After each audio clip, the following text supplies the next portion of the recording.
Whew. It sure is cold today. I wonder how much heavier the snow's gonna get. Here to see Odette? I just need to see your tickets for the preview. Perfect. Thank you. I'll hold on to your tickets. Come on in. It's freezing outside.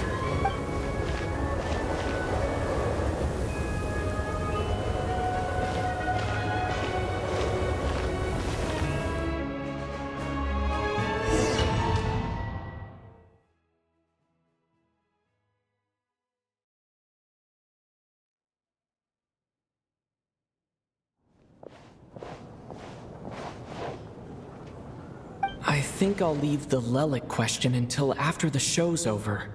Then I'll go find Odette.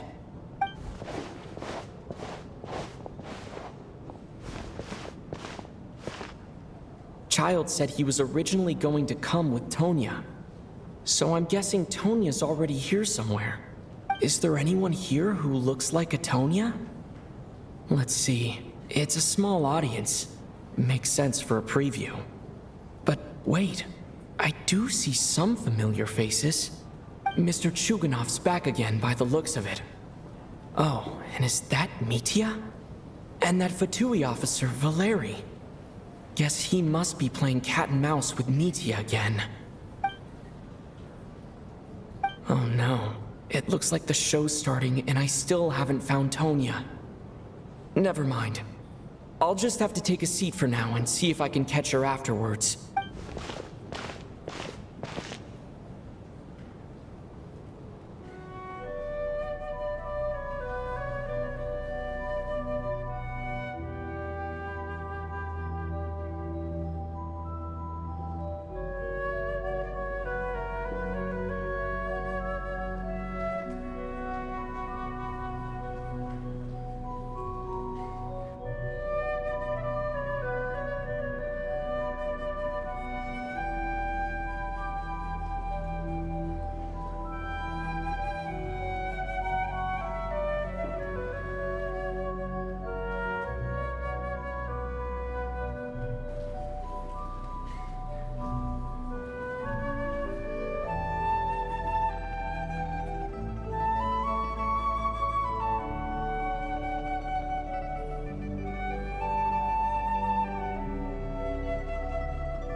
Members of the audience, I'm a staff member here at the theater. Today's performance was a very special one for us, as it marks the first attempt in a long time to revive the classic Snezhnayan ballet, Spirit Seeker. To commemorate this occasion, we would love to take a group photo of the cast, crew, and audience members present today. Could I kindly ask the audience to please come up onto the stage?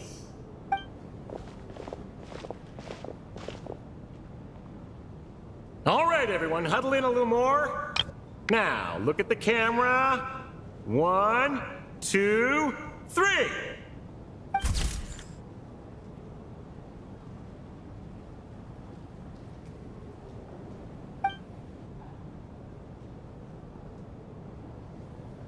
Are you quite satisfied, Mr. Energy Scientist? I rather hope you don't have any other escape plans to add to my workload today. What are you talking about, Sarge? This was simply my way of inviting you to watch Miss Odette's new show with me.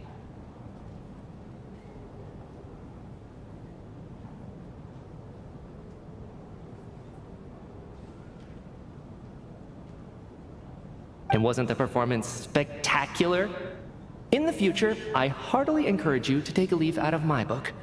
Find some soul-nourishing pastimes to enrich your time outside of work.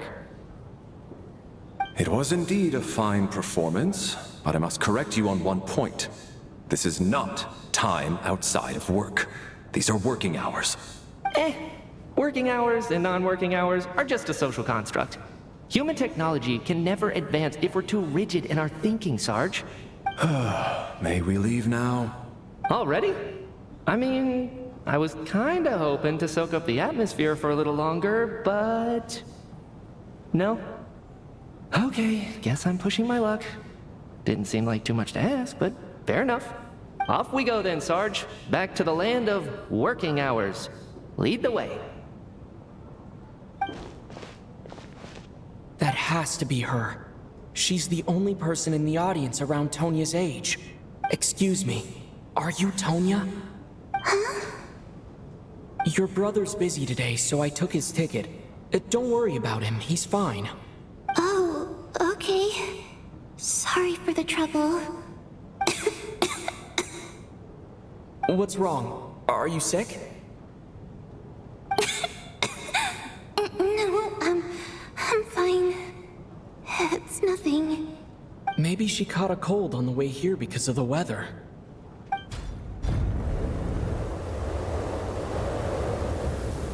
I haven't seen snow like this in a long, long time. It's most unusual. I know. It's completely white out there. You can barely see a thing. I've never seen such heavy snow in my life. Let's wait it out for now. You'd be lucky not to freeze to death in this weather, let alone find your way. Well, look at that. Maybe we shouldn't be in such a rush to get back after all. What do you think? Let's wait and see. Why do you need to take it so seriously? Fate has given us this wonderful chance to take a break. We owe it to ourselves to make the most of it. Come to think of it, there's a small inn not far from here that always keeps plenty of extra blankets on hand for guests. I know the route well. Shall I head over and borrow a few blankets? That way, anyone in a hurry can wrap up warm for the journey back. Just remember to return them next time you're over this way. Sir, there's really no need to go to all that trouble. Hey, it's no trouble at all. Wait here, I'll be right back. What a kind gentleman. Very good. My wife and daughter are waiting for me at home, so I shall be heading back as soon as I get my blanket. So... are you expecting us to go back to the Armory Palace wrapped in blankets too? Don't worry about that. I made arrangements in advance. Should I not return to the Armory Palace within 3.5 hours after Operation Showtime begins, an armed squad will be sent to collect us. They will escort us back. You are one of our key military personnel, so any weather-related risks must be eliminated. Operation Showtime? So, wait. Every single time you drag me back to work when I sneak out, it's a whole official operation? I gotta say, you've really turned this into quite a moral dilemma for me. It's snowing pretty hard out there. I think you should stay here for now. You seem a little under the weather. Sure. My brother might come pick me up in a bit anyway. Time to get to work. I should head backstage and find Odette. I need to look her in the eye and ask her about Lelik. Excuse me, are you looking for someone? Ah, a fan, I'm guessing? Today is just a dress rehearsal, so Miss Odette won't be meeting with fans. She's taking a well-earned rest right now. Sorry, but that area is currently off limits to everyone except the cast and crew. Bad timing, I guess. Well, I might as well stick around. I doubt Odette will be leaving before the snow lets up in any case.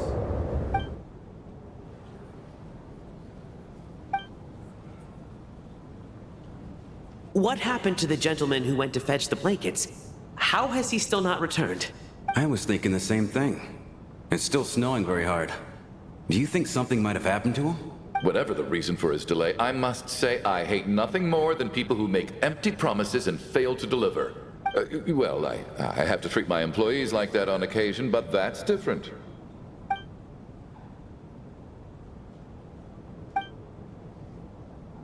You seem anxious, Mr. Valeri. It's been nearly 4 hours since I left the armory. The army should have arrived to extract us by now. They know how much I despise tardiness and disrupted plans. There's simply no reason that they shouldn't have shown up by now, barring exceptional circumstances. Surely a snowstorm like this one counts as such. Few things in this world can stop the Snezhnayan army, Mr. Mitya. And a snowstorm is certainly not one of them. Why don't you go out and take a look? They might be right outside, waiting for your orders before they dare come in. An absurd hypothesis. I have no intention of leaving your side for even a moment until I have escorted you back to the Armory Palace. This doesn't look like an ordinary snowstorm to me. That guy who left earlier, it looked like he just vanished into thin air. Either that, or my eyes were playing tricks on me. A man-eating snowstorm? Come on. Night hasn't even fallen yet. Spare us the ghost stories.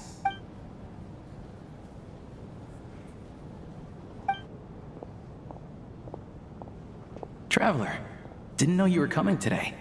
How come you didn't say anything? What is it? Something the matter? Tell me, I can help. Whoa, that's quite a snowstorm out there.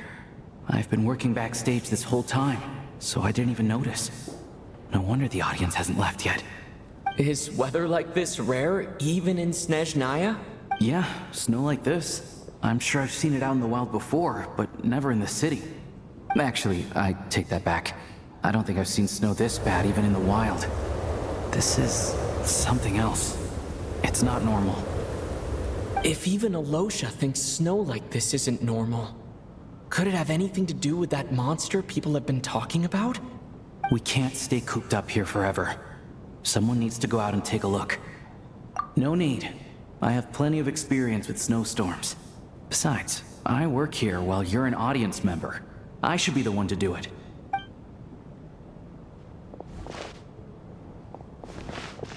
Everyone by the door.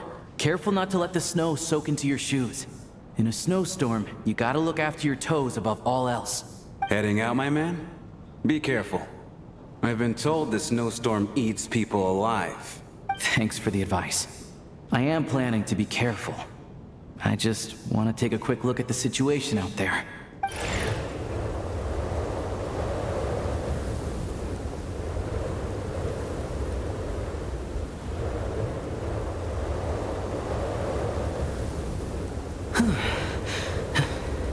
He's back! He's back! How was it? What's going on out there? Did you see any soldiers patrolling the area? Something about this storm isn't right. There's no one out there. I didn't see a single soul. And something in the air gives me the creeps. This isn't your average snowstorm. I suspect it might be related to recent events in our nation. I strongly advise everyone to stay here until the snow dies down. Are you serious? So all of us are trapped here now? That sounds a little far-fetched to me. You want to go outside and see? I, for one, am not risking my neck in that weather. This just turned from a minor delay into a major hassle.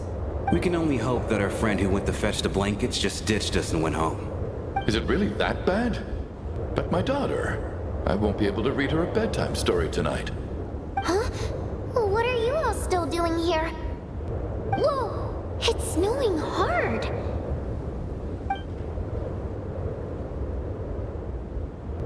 So now we're stuck here? Oh, this is terrible! Luckily, it was just a dress rehearsal today, so there aren't too many people here. On the bright side, the theater's always well stocked with supplies. If the snow still doesn't let up as we get into the evening, you can spend the night here, everyone. At least, I assume that's alright? Odette? Fine by me. This seems like a sensible backup plan under the circumstances. My thanks to the theater for being so accommodating. What are you staring outside and praying for, my man? You anxious to get home too? Oh, Your Majesty the Tsaritsa, I beg you, please do not let tonight's snowstorm stop. This is a golden opportunity to spend the night under the same roof as the two top stars in all of Snezhnaya. It's a once-in-a-lifetime experience.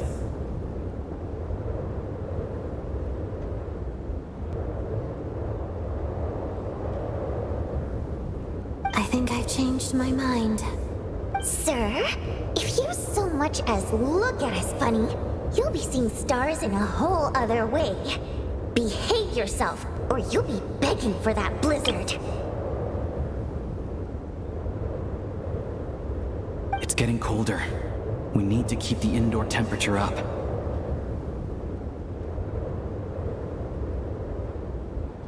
Close the door and lock it tight. Let's head somewhere warmer.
I don't think it's ever been this lively backstage before. I didn't know you were coming today. Hey, have you seen Chuganov? I heard he was coming today. Have you spoken to him at all? I'm with you. This could be just the chance we need. Yeah, I gotta figure out a way to coax some more intel out of him. I want to know why he suddenly changed his stance on Project Stuja. What exactly happened before the most recent VII vote? For the Rokad, or just out of personal interest? Shh! There are other people around. Don't say the R word.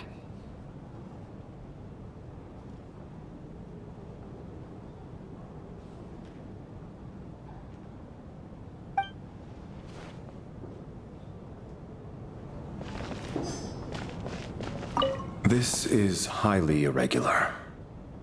A delay of over an hour during an operation like this theoretically warrants a Harbinger-level response. I wonder what the issue is. The storm, or something else. Sarge, the day you learn to let go and just enjoy moments like this is the day you'll finally understand the meaning of life. Why, hello, sir. I believe you were the one sitting at a nearby table back at Podvorye Restaurant. Any friend of the theater's star performers is a friend of mine. It's a pleasure to meet you. I'm Mitya, from the Energy Commission. Greetings. Major Valeri, head of the Special Assignments Battalion. Armory Palace Royal Grenadier Guards, 1st Regiment. I am here to ensure Mr. Mitya's personal safety. Please let me know if I can be of any assistance. Mr. Traveler, I cannot help but notice that Miss Odette is stealing glances at me. Any idea what that could be about? I've racked my brains, but I can't think of anything I might have done to offend her. Perhaps she noticed me spacing out during her performance? So, Mr. Mitya, is your work related to Project Stuja? Yes, that's right. The higher-ups in the Fatui transferred me from the Energy Commission to the Armory Palace because they wanted me... Really? I can't even talk about that? Pretty sure it counts as part of my private life. All right, I won't say anything. Sorry, traveler. As you can see, I'm afraid this pleasant chat will have to end here.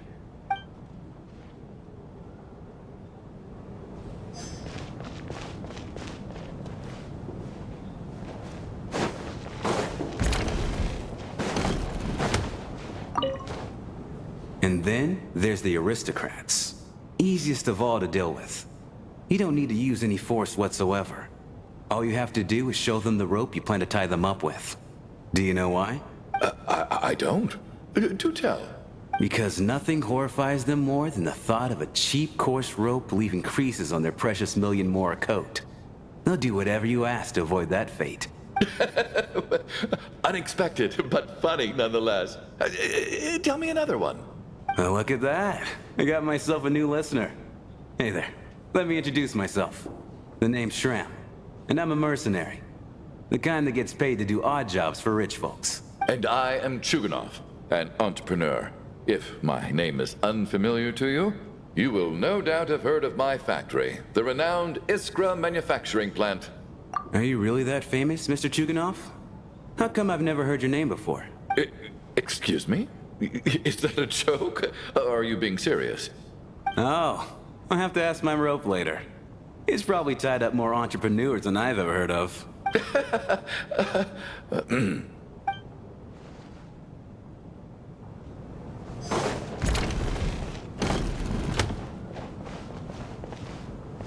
My husband has major trust issues.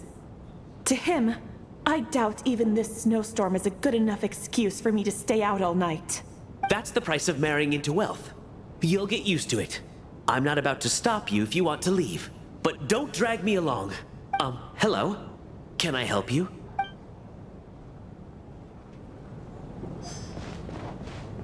How are you feeling, Tonya? I'm fine. Sorry to worry you. I'm used to it by this point. I take medicine for it.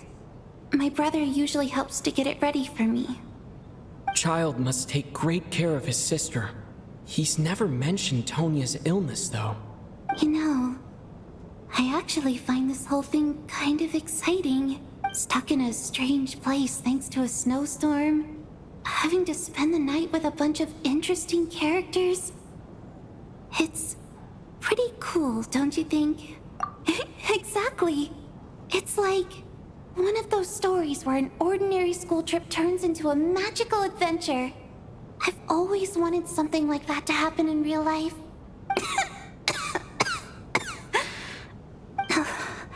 I'm fine, really. Just got a little overexcited. Look after yourself. Otherwise, your brother will come after me.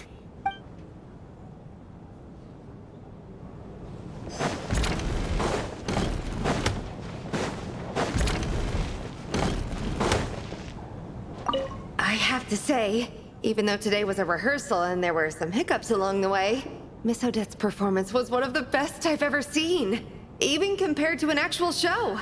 Oh, I couldn't agree more, especially considering the weight of the subject matter. It takes a truly seasoned professional to do justice to a theme like love and regret. Do you think we were coming on too strong? Odette's ignoring us again. What about you? What did you think of today's performance? Oh my, that's very flattering of you. Thank you. I'll make sure to save a ticket for you when the show's performance ready. This doesn't seem like the time or place to bring up the subject of Lelik. I need a chance to speak with her in private. So unfair. Talk about double standards. And now it looks like I've been spotted.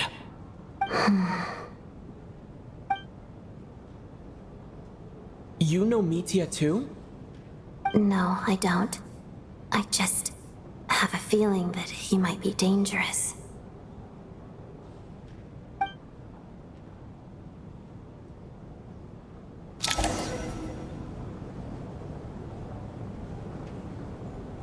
How's it looking, Alosha? No change from this afternoon. Heavy snow with no sign of slowing down. May I have your attention, please?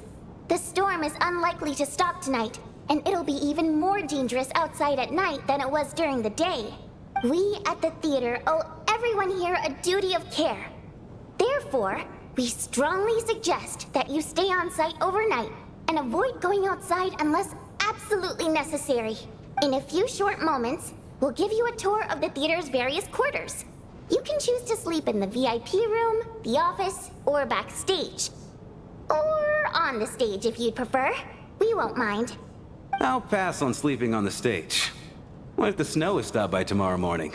The early birds in the audience might think we're part of some experimental new show. A drama about sleeping? That could be fun. Maybe we could come up with a title for the production. Not bad. Clear selling point, at least. Could be a big hit. Anyone who doesn't wish to sleep on the stage, please follow me. I'll show you to the rooms.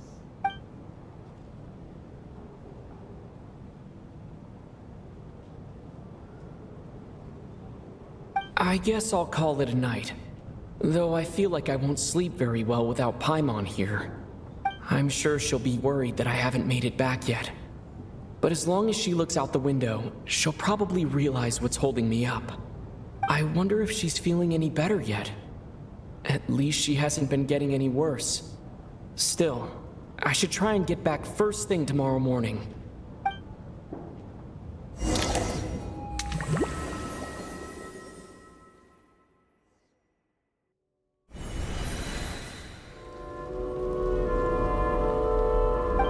Finally!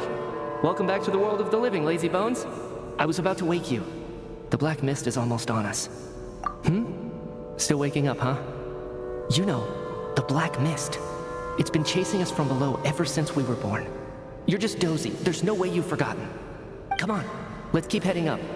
Onwards and upwards is the only way to survive. Don't listen to a word those black mist cultists say. Here we go again. The endless march toward survival. What's going on? That black mist down there is creeping me out. And it's rising. Guess I should head upwards and get away from it. Black mist cultists believe that being swallowed by the black mist leads to everlasting peace. But if you ask me, they're just lying to themselves. We're the only heretics left. The only ones who refuse to give in. We have to keep going. But how do you actually know that they're wrong? Dangerous question there, Torgov. The moment your faith wavers, you start a chain reaction that ends in the collapse of your will. Put the question out of your mind. Stay strong and believe that the black mist means certain death. Okay, but it's not my mind that's the problem. My body's about to give up on me. It's already starting to falter. I can't do this anymore. I've had enough of being forever on the run. What's the point of it all? All this will pass eventually, I promise. Keep fighting. It will be worth it. You accuse the Black Mist cultists of being liars. But you're lying too. There is no end to this path. It keeps going up forever. There was never any hope to begin with. The cult of the Black Mist has poisoned your mind, Sobolova. Are you thinking of giving up as well? I am. I think I'll take my chances with the Black Mist over this perpetual torture. As much as I detest the Black Mist cultists, I'm just too weary. Then I bid you both farewell. Let me put my personal opinions aside for a moment and say, I hope that you both find peace within the Black Mist. Fate always appears so impossibly complicated. But at moments like this, its raw simplicity is laid bare. Their fate was sealed from the instant they entertained doubt. From then on, the outcome was both inevitable and irreversible. Let's go.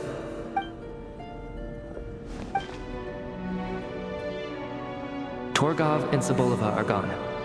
I never thought the day would come when even they would be swallowed by the Black Mist. It's just you and me now.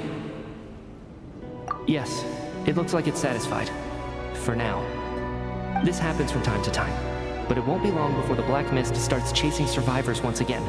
No one knows how to stop its advance for good.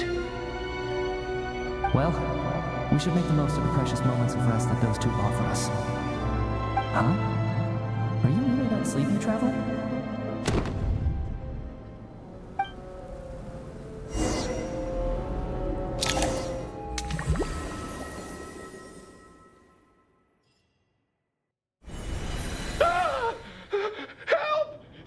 Somebody, come quick! What is it, Chuganov? What's wrong? Huh? Is it morning already? What's all the commotion? Sounds like it's coming from next door. I should check and see what's going on.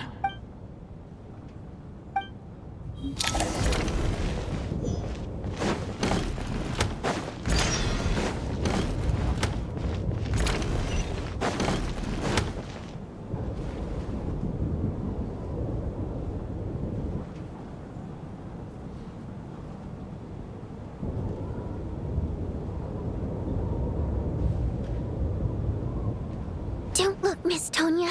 Stay here. Okay. What happened to them?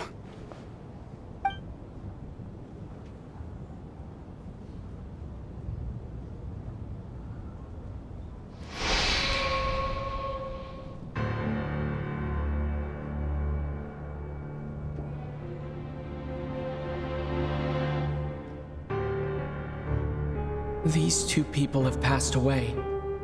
And the strange thing is that somehow, I knew this was going to happen.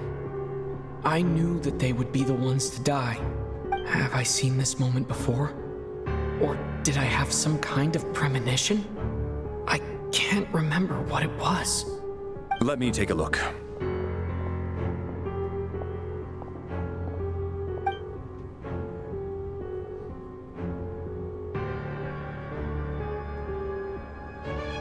No vital signs in either of them. They're dead. The cause of death, however, remains unclear. No wounds on the bodies, no signs of a struggle, and no skin discoloration caused by the buildup of toxins. But just last night, they were chatting and joking away. This is so sudden. Could they have had pre-existing medical conditions? Even then, the odds of them both dying of sudden complications on the same night are extremely low.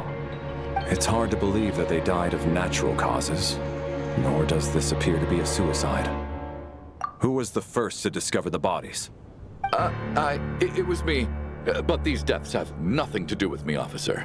I got up early because I wanted to see if the snow had stopped. Then I noticed that the door to this room was open, and it looked like there was a man and woman inside. I just went over to see what was going on. I had no idea they were... I can corroborate this. I was doing my morning exercises near the stage. When I saw Mr. Chuganov heading this way, I followed him.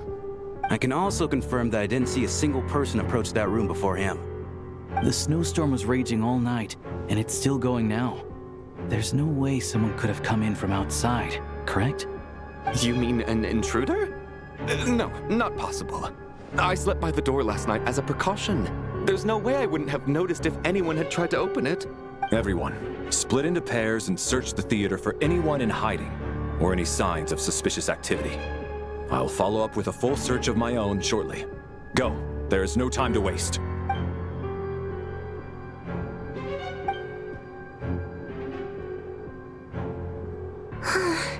Nothing on your end either? Backstage is clear. No signs of suspicious activity. We checked the basement. Also clear. I don't think there's anywhere here that a living person could hide. Are we certain that the theater doesn't have a back door? Or any tunnel or passageway wide enough for a person to fit through? No, there's nothing like that. If people were sneaking in through some secret tunnel to avoid buying a ticket, we'd have sealed it off ages ago. I also checked the windows. All of them are locked from the inside, and there's no sign of anyone entering or leaving. It sounds like we can safely rule out the intruder theory. If anyone came in during the night in this weather, there'd be no way for them to avoid leaving footprints or water stains. This can only mean one thing. It's like one of those murder mysteries you see in novels and plays, isn't it? The ones where the killer is one of us. We can't quite jump to that conclusion just yet. Could he be right? It's hard to imagine something like that happening in real life. Set in a theater during a snowstorm, a murder takes place, and the killer is among us. It's such a classic trope that it seems unbelievable. Looking at who the killer targeted, and the clean entry and exit, it all adds up. I know what this is. It's obvious now that I think about it. What is? What have you figured out? Both victims were wealthy, well-known local merchants. And the door was deliberately left open so I would discover the bodies and witness the crime scene first thing in the morning. Such ruthless methods. This was your doing, wasn't it, Lelik? Lelik? You mean Lelik is among us? And he's the killer? Lelik. I know this code name. Member of the Rokot, anti-Project Stuja. Always works alone. I've read the case files at the Armory Palace. Walk me through your reasoning, Mr. Chuganov. What do you know about Lelik?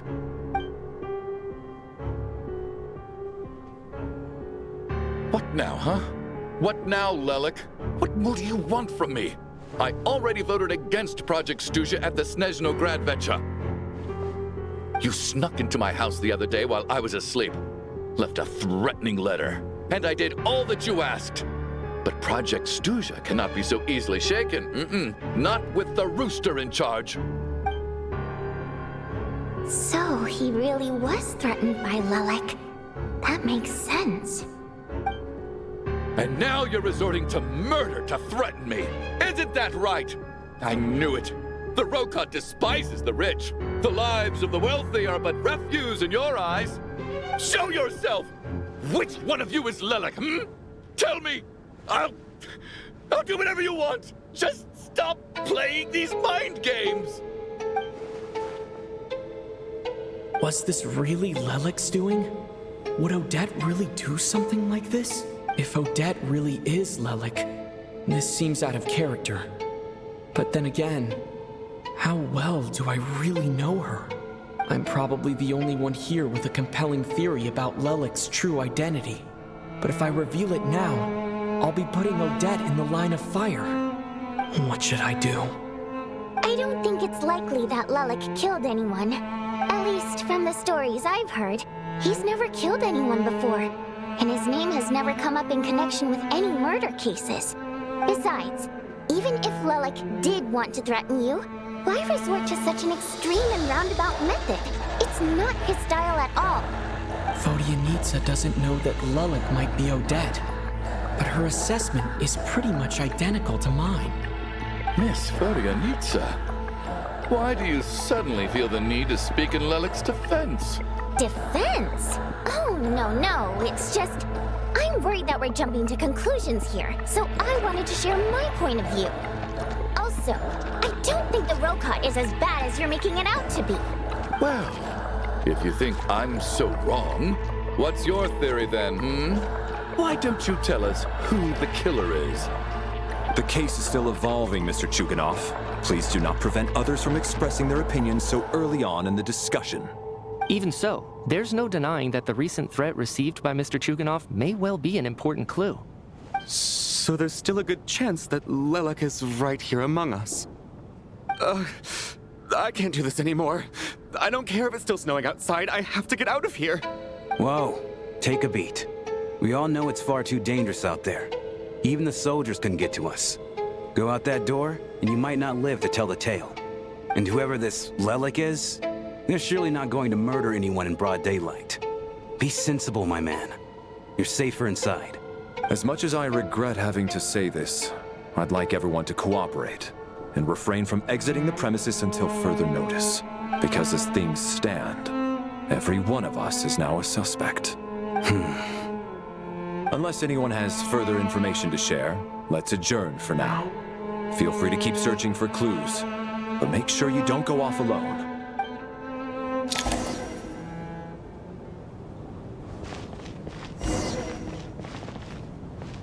You seem to be very comfortable taking charge, Major.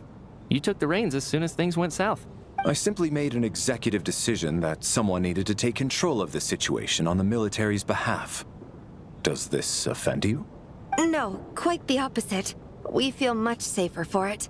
By the way, what does Major mean exactly? Is it a pretty high rank?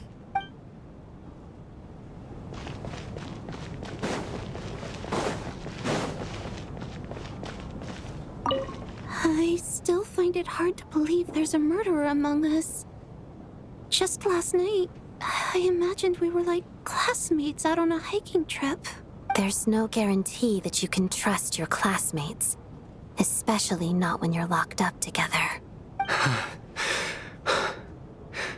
Why did they do this? Was it for money? Even then, they could have just kidnapped the people. They didn't have to die.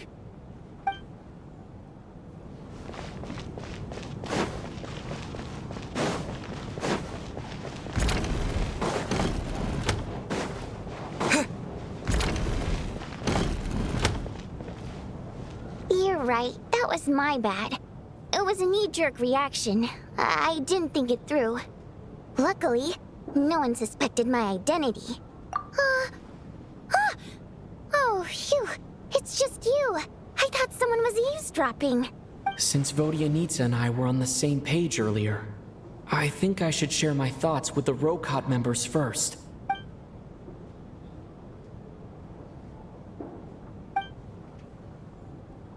Whoa. Are you serious? I don't know if this counts as gossip, but it's definitely on track to be the juiciest this whole year. Odette? Really? Odette? Oh god, how dumb does this make me look? Lelek has been right under my nose this whole time, and I didn't notice a thing. Actually, it's exactly what you'd expect. Sometimes, hiding in plain sight is the best strategy. And now that you mention it, the more I think about it, the more sense it seems to make. It all adds up. What are we up to now?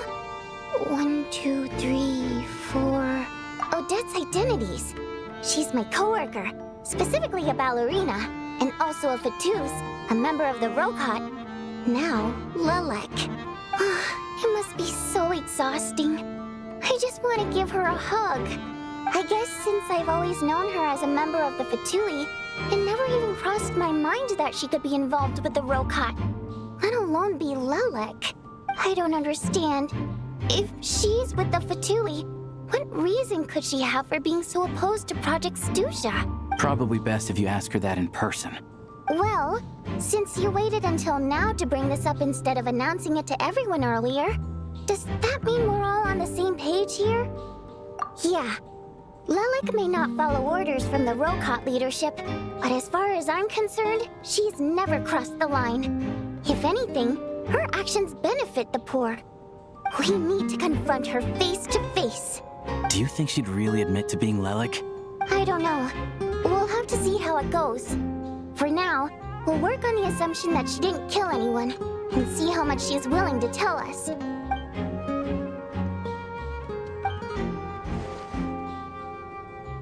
Now's her chance. Odette's alone. Let's go.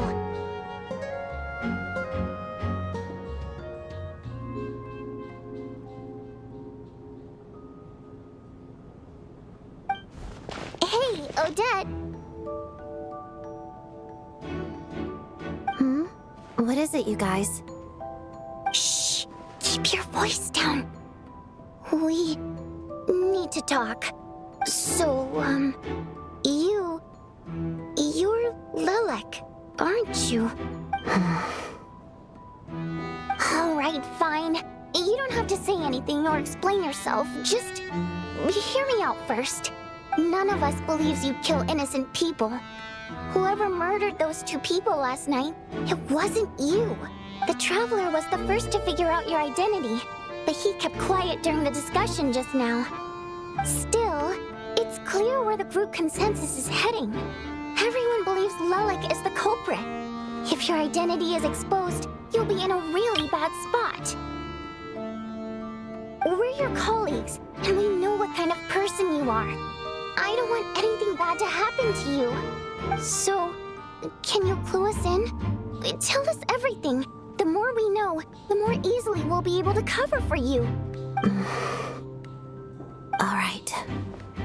Yes, I'm Lelek. And no, I'm not the murderer. And thanks, but I don't need you to cover for me. Actually, I'm planning to reveal my identity. Huh? You're gonna reveal that you're Lelek?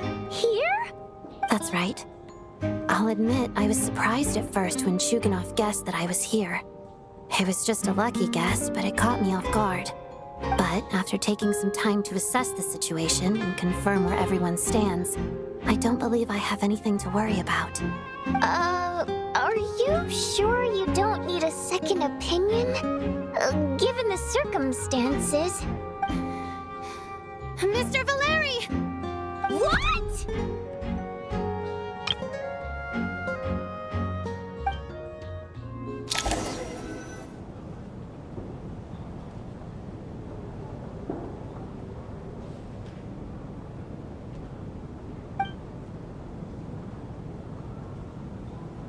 So, Odette is Lelik?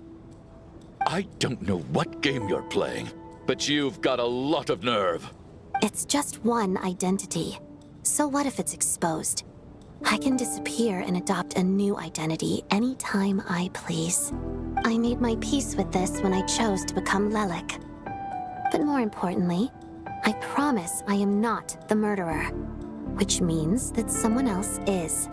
So, if anyone still insists that I did this, you'd best produce the evidence now.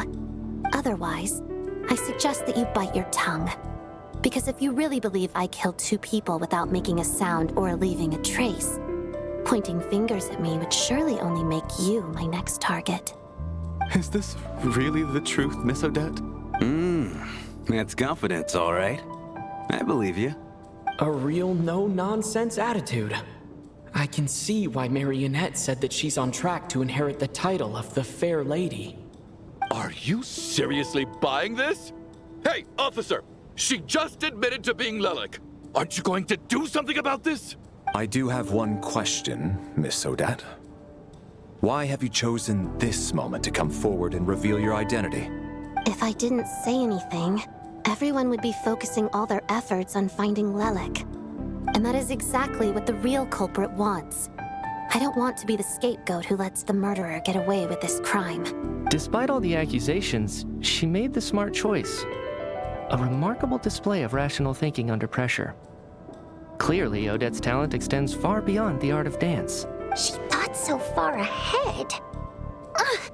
Why do I always feel like I'm one step behind her in everything? You've convinced me.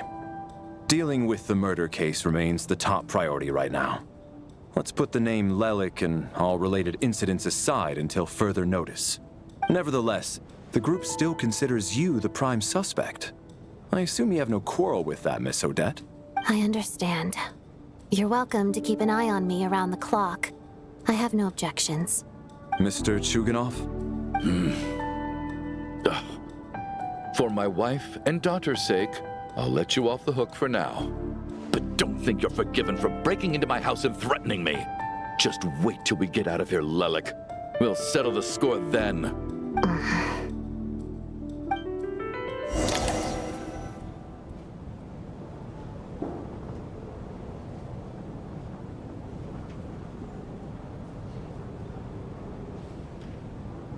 Good work, Lelik guard team. And Lelik too. Here, have some hot water. Turns out Valeri knew about my exploits. So now I've been told I have to guard Lelik with him. Shouldn't you be facing my way if you're guarding me? At the moment, it looks more like you're my bodyguards. If the true culprit is indeed still at large, as you have claimed, we must keep our guard up against them also. Don't worry, Tonya. We'll get through this. Once the snow stops, the officials will step in. The investigation will get easier, and then we'll be safe. But once the snow stops, won't everyone just leave? You're gonna miss us, huh? Well, some of us work at the theaters, so we'll still be here. I'll even give you a special backstage pass. Really, Miss Vodyanitsa? That's awesome! You've made a fan for life. Aw, you're so cute, Tonya.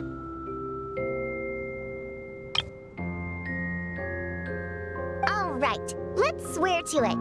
I promise to give you the pass, and you You promise to never change your mind about being my fan. Promise. Don't indulge her, Tonya. You don't have to swear an oath over things like that. You really do get carried away sometimes, don't you, Miss Vodyanitsa? Hey! Mind your own business!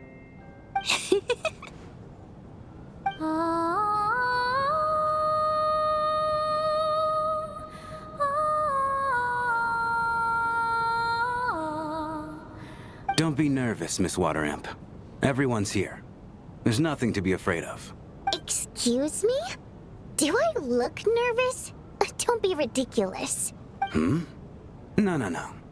You sound nervous, lass. Oh. Wait, but how... Okay, plenty of people know that I'm a water imp, but still... How come you understand our primary mode of expression? Primary mode of expression. I've not come across that concept before. Do enlighten me, Vodyanitsa. Well, it's just... We water imps tend to communicate our emotions to each other by singing, rather than facial expressions. The emotions we convey through song take precedence over our facial expressions. So, we think of it as our primary mode of expression. I'm impressed, Shram. I didn't take you for a man of culture, but you're clearly rather learned. It's not about being cultured or not. The thing is, this mode of expression can usually only be understood by other water imps. It's not a simple case of a song sounding happy or sad.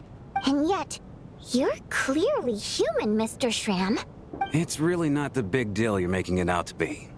I think I just have a knack for it. Plus, I have a... very close friend who's a water imp. A delightful lady. But keep that a secret. Anyway, we spent so much time together that before I knew it, I noticed I could understand her expressions. Oh, I guess that makes sense. Still, the fact that you have a water imp friend is even more surprising. I'd better watch what I'm singing when I'm around you from now on.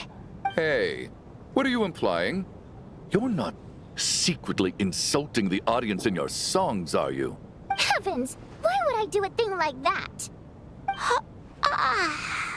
It's getting late. We should discuss our sleeping arrangements for tonight. To guard against the killer, someone needs to keep watch. I suggest that we don't sleep in separate quarters tonight. It will be safer if we all stayed together. As long as someone keeps an eye on Lelik, I'm quite sure we won't have any trouble. Are you saying that you wish to bet your life on Miss Odette being the killer? Nonsense. Of course not. Then I propose the following arrangement for tonight. The Traveler, Odette, and I will form the Night Watch. We'll sleep in shifts, but two of us must be awake at any given time. An excellent idea. This allows us to handle the Night Watch while also keeping an eye on Lelik. Meanwhile, the rule of taking shifts in pairs resolves the other issue. Namely that we can't necessarily trust the Traveler or Valeri either. I expect that plan took you quite some time to come up with, didn't it? Actually, our field combat manual outlines a similar approach. Although the scenario there involves guarding prisoners overnight during field operations. That being said, I must clarify that I harbor no disrespect towards you personally, Miss Odette. In fact, Lelik's numerous covert operations make fine textbook examples for military agents. I care less about respect and more about the fact that you just robbed me of 2/3 of my sleep tonight. I'm calling dibs on being the first to rest. Good night.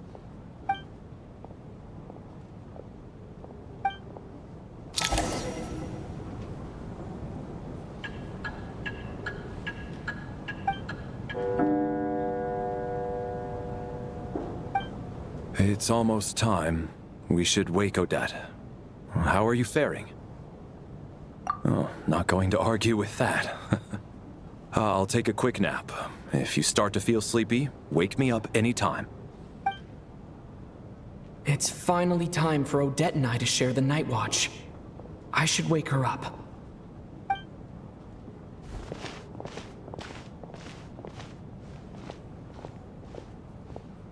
I came here to get information from her in the first place. Maybe I should think about what questions I want to ask before she wakes up. How long are you gonna keep staring at me? Couldn't sleep.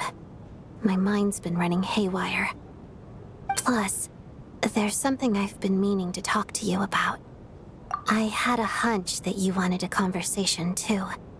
Let's take this chance to clear the air, shall we?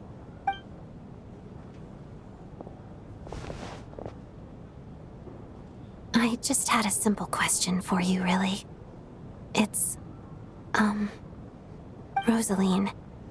In her final moments, did she have any last words or anything?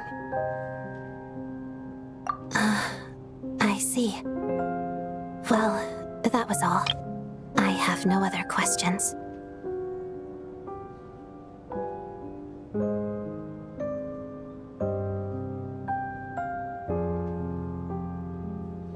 No. She was utterly ruthless in pursuing her goals. That kind of person should be hard to miss. And yet, even though I never approved of her methods, and she was an abrasive person, the fact remains that I am indebted to her. Oh, she told you. I guess that makes sense. I think she and Rosaline were on pretty good terms. Yes. Rosaline wasn't the kind to gossip about this sort of thing. Not that it's any huge secret to me, though. When I was a child, I had to join the VII for the sake of my mother and me. I trained under Rosaline. It was extremely grueling, and it didn't exactly come naturally to me. All I could do was try to ignore the biting cold and practice, practice, practice. I was a newcomer who'd managed to make a good first impression on a harbinger. There was pressure to live up to her expectations, to be worthy of the fair lady's reputation. Every day was a struggle against the cold, pain, and fatigue. And most nights, I struggled to fall asleep. After enduring all that, I've become almost immune to the sensation of pain. I suppose that was the cost of survival. Surely, any child who had to experience that would grow to hate her lot in life, don't you think? So, I put an equal amount of effort into my ballet. Because in my young mind, that was the only way to defy my fate. It was my way of telling her, the VII's demands and your expectations of me are not what I wish for. One day, I will leave. I think she probably blamed my poor performance in training on my passion for ballet. She knew my heart wasn't in it. One time, when I was secretly practicing a dance at night, she suddenly showed up. I knew she was there to catch me red-handed. I told her, "You don't deserve to watch the dance I learned from my mother."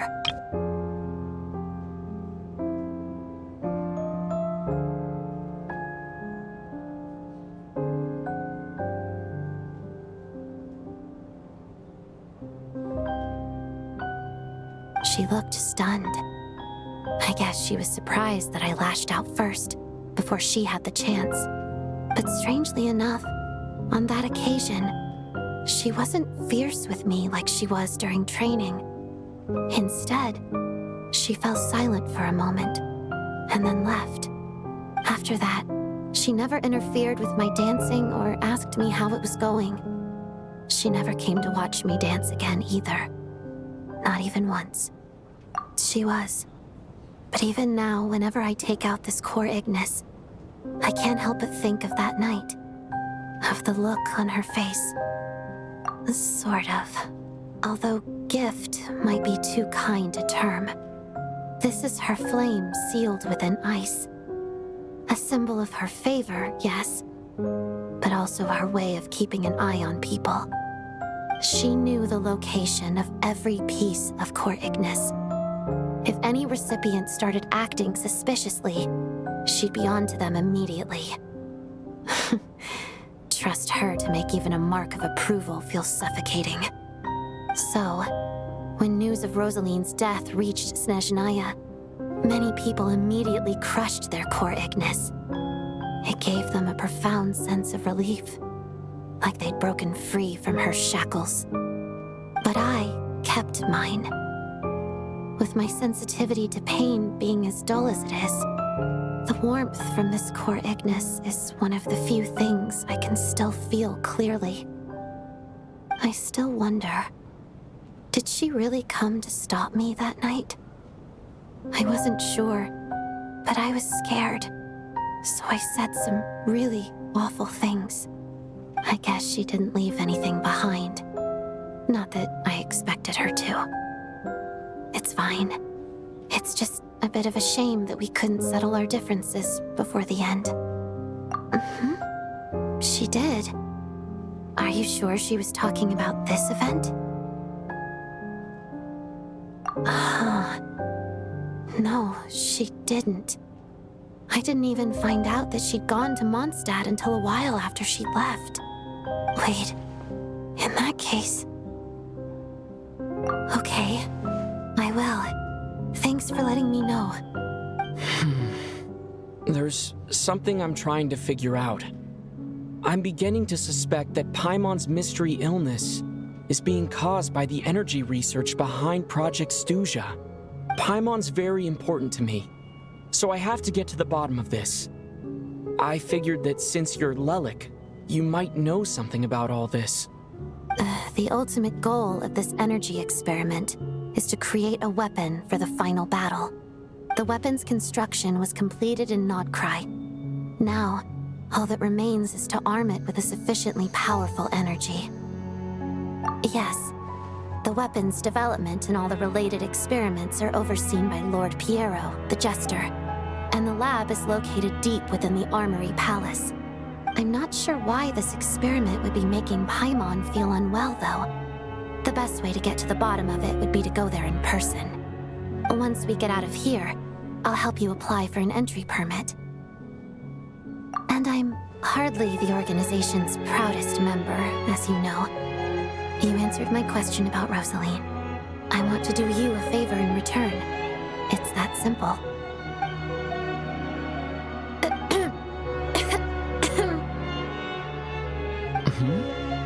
What's wrong? Are you not feeling well?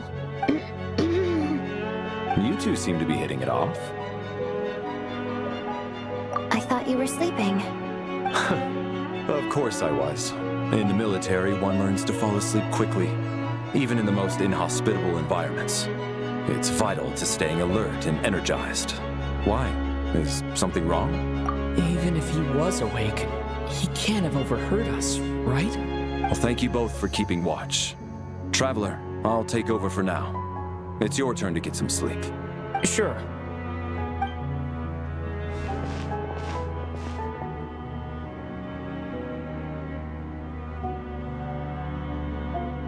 This is our second night here, but at least I found out a little more about Paimon's condition. I hope she's been sleeping well the past couple of days. Why do I feel like I'm being watched? Seriously? Is this payback for when I stared at her earlier? But I thought she was asleep. Never mind. I'd better try and get some sleep myself.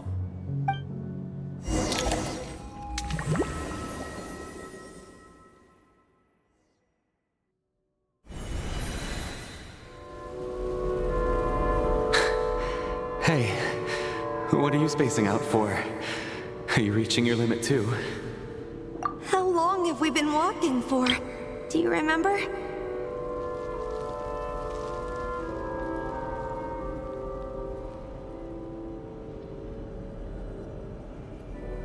Time's lost all meaning. Ever since we noticed that thing above our heads. What was it called again? A star key? Or key star? Anyway, the person who named it was swallowed by the black mist. Whatever it's called, ever since we noticed it, we've been walking up and up, hoping that as long as we reach it, we can find a way out of this place. But it seems like no matter how far we walk, we never get any closer. Well, we've come this far. You never know. Maybe we're almost there? Come on, enough moping. Let's go. The black mist is catching up.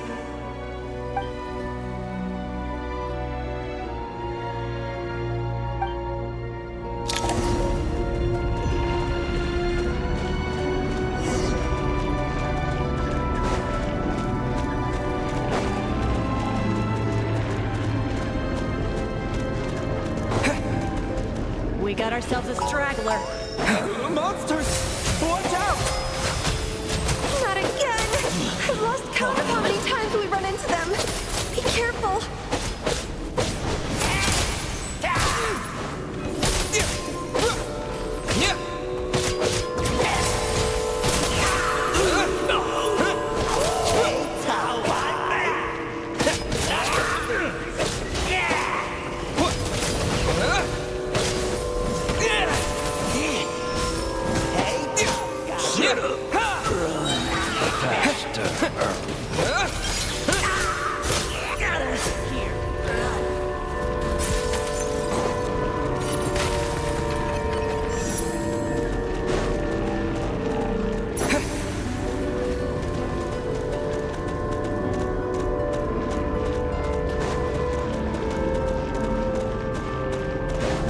We got ourselves a straggler. You want to come again? Get ready!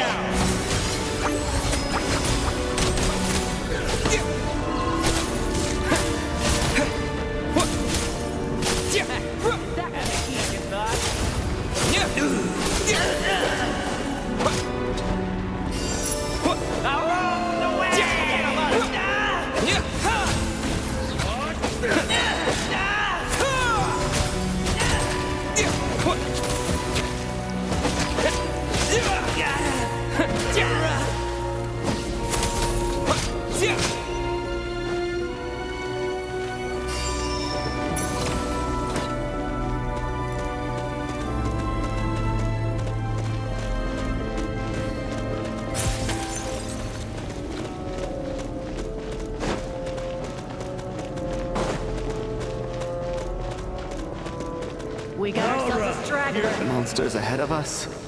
The black mist behind us. Fine. Feels like there's no escape.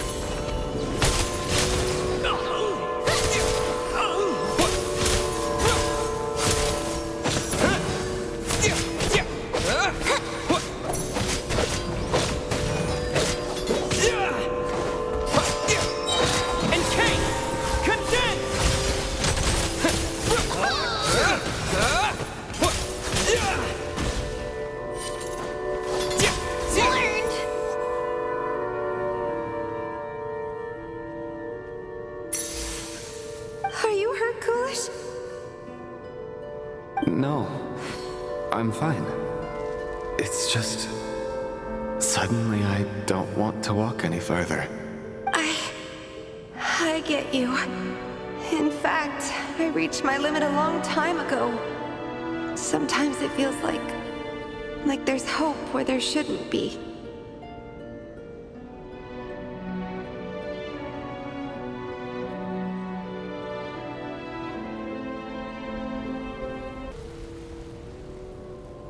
Yeah. The hope that the star gives us is the only thing keeping us going.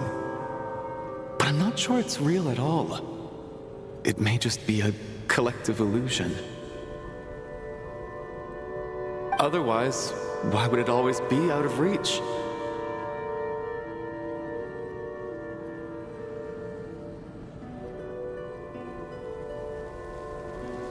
We know you mean well, but you're only saying that to try and encourage us to keep going, aren't you? Thank you, friend. But enough is enough. Please don't give me any more false hope. Hope is poison in this place. You're going to continue, aren't you? I admire that. I've given up, but I wish you the best. May there come a day that you catch up to the star and leave this godforsaken place.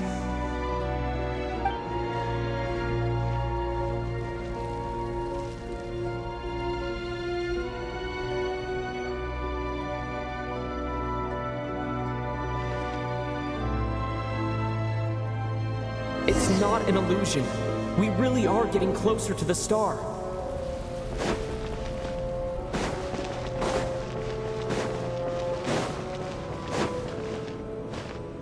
Congratulations.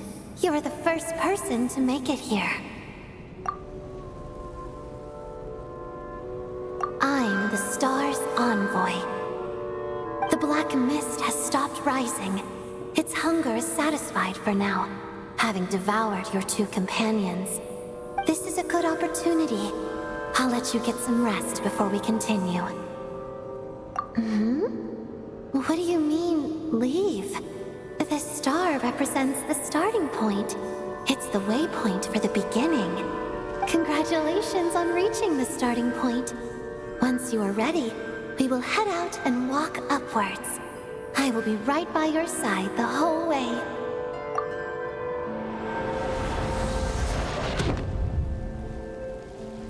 Huh? What's wrong?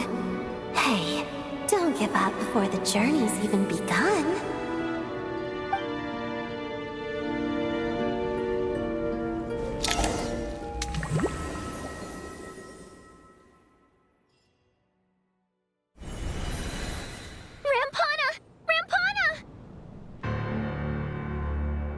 Is that Vodyanitsa's voice?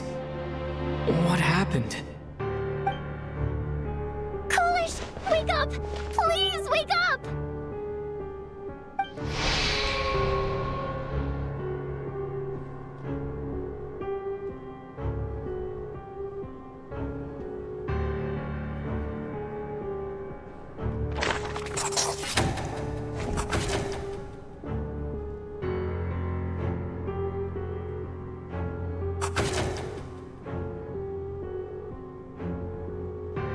The situation is identical to that of the two casualties yesterday. We cannot ascertain the cause of death. At least there are some elements that we can rule out this time. They slept on the stage with everyone else, so I suppose the surrounding environment can't be a relevant variable. Rampana. Coolish. Weren't some of us keeping watch last night? 3 of us, in fact. How could you not notice something was wrong? I'm as confused as you are. Certainly nothing unusual happened on my watch. Likewise, and from what I've observed so far, both Miss Odette and the Traveler can be trusted. To be honest, I didn't get a wink of sleep last night. I couldn't help but think I was the target, so I just laid there with my eyes closed. I heard the Traveler and Lelik chatting, but otherwise I don't recall hearing any commotion during the night. Me too. I didn't want to wake everyone up, so I was concentrating hard, trying not to cough. I hardly slept at all. If anything had happened, I'm sure I would have noticed. Then, what could possibly be causing this? Once was bad enough. I can't believe it happened again. I worked closely with Rampana and Coolish for so long. I never imagined that one day they'd... And on the stage of all places... Vodyanitsa. 4 victims in just 2 days, and we still don't have a single lead. I need to get to the bottom of this as soon as possible. And above all, keep Tonya safe. I'd never be able to look Child in the eye again otherwise.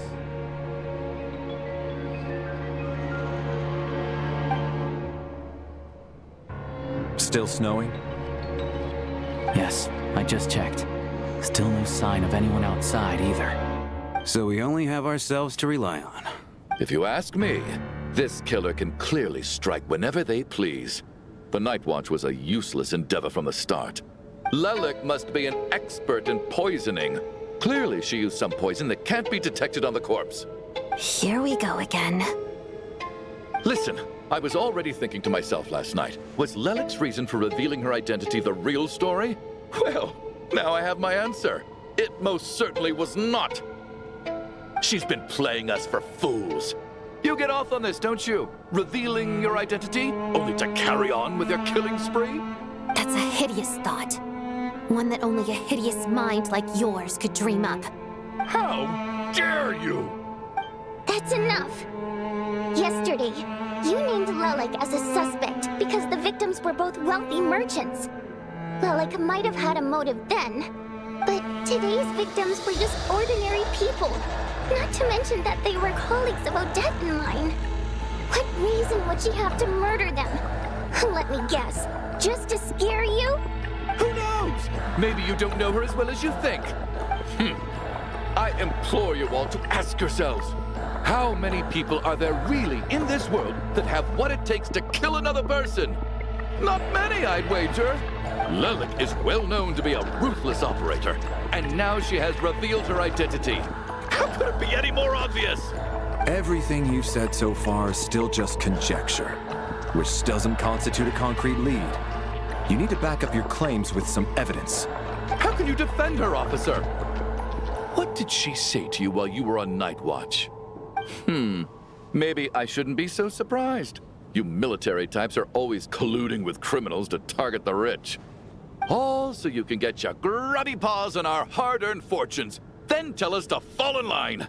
The Fatui, the Druzhna, and the Rokot. Thugs, the lot of you. Don't you dare. Sir, but you were the one who told us not to stop other people from expressing their opinions yesterday. 4 people have already died. Only yesterday I was chatting with Mr. Coolish. Then we woke up in the morning and he's... Turning against one another is the last thing we should be doing right now.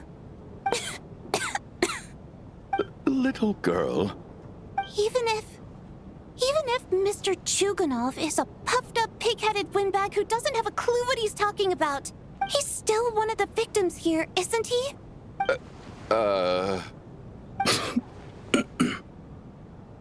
Quite. I had no intention of resorting to violence. But you're right, Miss Tonya. I ought not prevent him from speaking his mind. In any case, I believe Mr. Chuganov has calmed down a little now. We may resume our discussion. I don't think there's any need for that. What is there to discuss? Nothing about this situation is normal. Did you have an idea, Mitya? You're the brainiac here, right? Come on, clue us in. I've been mulling something over. All the leads we have so far concern things from outside the theater. Miss Odette's alter ego, the threats Mr. Chuganov received. But then there's the 2 double murder crime scenes themselves, which have given us absolutely nothing to go on whatsoever. That's highly unusual. Even with the most careful killers, there's always some evidence left behind. So what are you suggesting? I think this could be a supernatural event. It isn't characteristic of human-on-human homicide at all. Correct me if I'm wrong, but aren't you supposed to be a scientist? That doesn't sound like a conclusion someone like you is supposed to make. I got into scientific research because of my insatiable curiosity. But if the present situation defies all known scientific explanations, I don't mind shifting my curiosity toward the paranormal instead. Now that you mention it, I remember when I first came to the theater. I heard rumors about this place being haunted. Haunted? Yeah, I think I heard the same thing. But I mean, they're only rumors, right? We've worked here for years. Surely we would have noticed any spooky goings-on by now. Well, this has taken an unexpected turn. A haunted theater? If Paimon were here, she'd probably be hiding behind me in fear right now. Why don't we take this opportunity to look for clues again with a more open mind? Maybe a different perspective will help us see something different. Very well. Whether it's criminals or ghosts we're looking for, the same rules apply. Everyone needs to tread carefully. I'll move the bodies into the same room for now.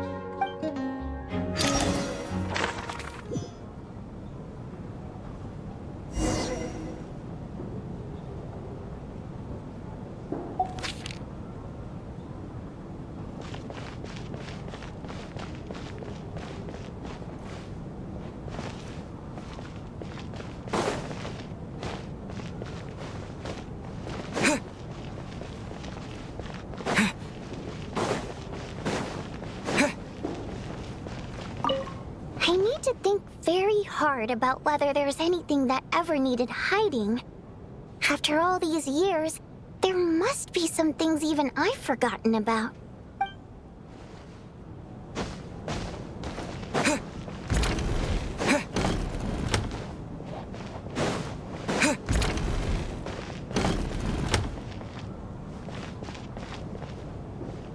Tonya, did you find anything?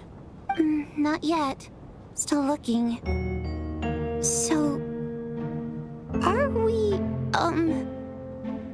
Are we supposed to be looking for something paranormal? I think I'd prefer teaming up with you than looking around on my own.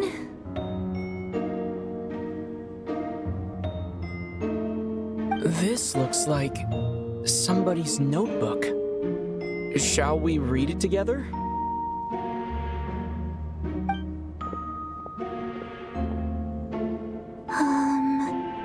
Well, it doesn't look scary or anything, so I guess it should be fine. All right, let's read it together.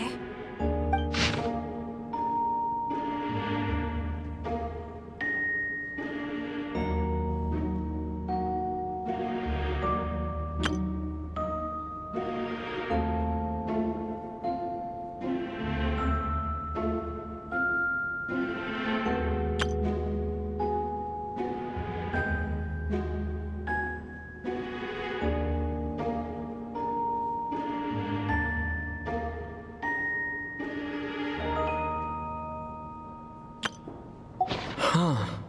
This has to be Vodyanitsa's writing, surely. Maybe it's a little rude for us to peek at this. I feel like I just read someone's secret diary by accident. It sounds like she's writing this for her parents, right?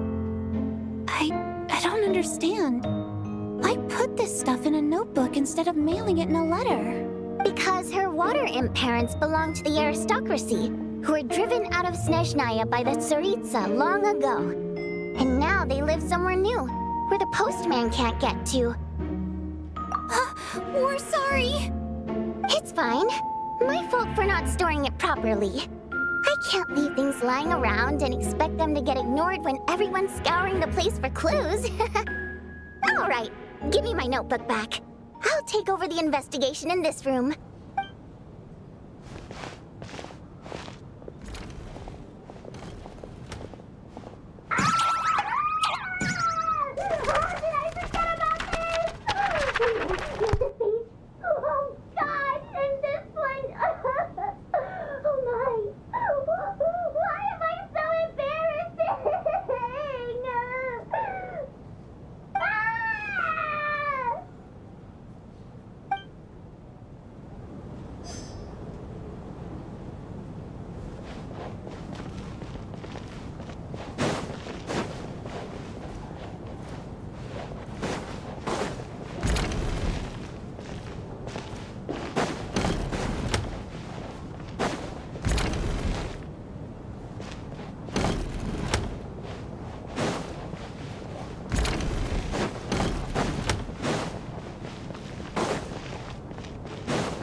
Larry, come take a look at this. You too, Traveler. Some sort of notebook. What is it for? It's the on-duty logbook for the theater. Kulish was the main person to use it. He mostly used it to record any unusual incidents during a show, audience numbers, exit times, and so on. Yes, he'd always have this logbook with him when he checked tickets at the entrance. This should confirm a lot of key details about the recent show. So, find anything unusual? Yes. The number of people. I've checked and double-checked, but the numbers just don't match what's recorded in the logbook. Apparently, we have an extra person among us. Are we certain that logbook is accurate? Could someone have sneaked in without buying a ticket or something? Unlikely. Kulish took his duties very seriously. I've rarely seen any errors in his work. Not to mention that this was a dress rehearsal, meaning smaller audience numbers and tighter ticket restrictions than usual. Everything would have been well within his control.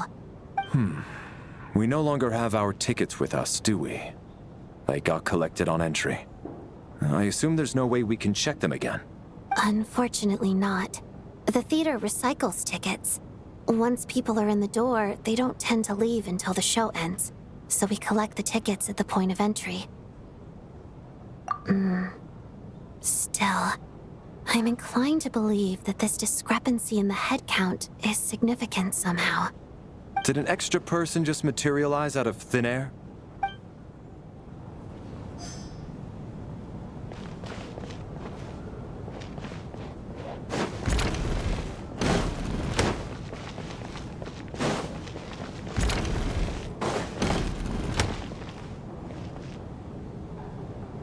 Ah, Traveler. Since you're here, come take a look at this. Alosha found it. We're both curious to hear your perspective. It appears to be an investigation report. And the focus of the investigation was the rumors of haunting we heard about earlier.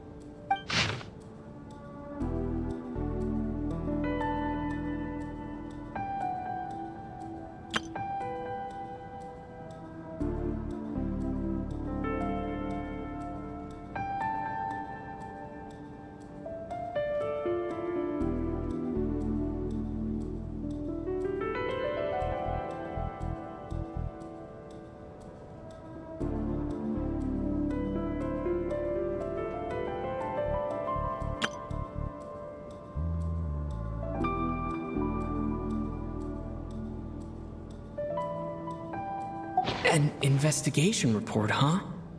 Looks quite old. This person's name looks to be of Sumeru origin to me. Was the investigator from Sumeru? The theater manager must have hired an investigator once specifically to look into this issue. But it doesn't look like anyone ever looked at the report.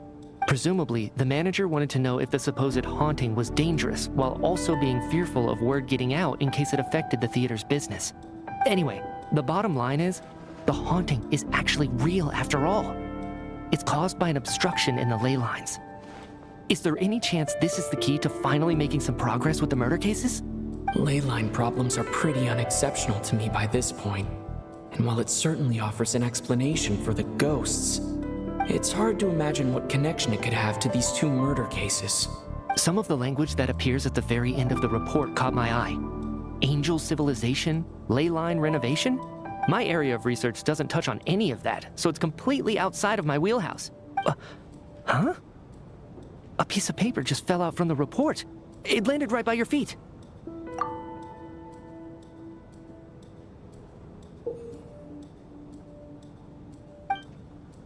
How unnerving. It was tucked inside the report, so it must be a note left by the author. Death is near. Is that supposed to be what's going on here? With us in the theater? But if so, how did the author foresee it? Could he predict the future somehow? Maybe things are more complicated than we thought. No, wait a second. If we take the report and the note at face value, they completely contradict one another. The report definitively concludes that the hauntings in the theater are harmless and cannot affect the real world. But the note seems to be warning of potential danger. The question is, what exactly does the note mean by death? The various ways we could interpret this keyword lead in completely different directions. Let's pause our analysis here for now. I think we need more information.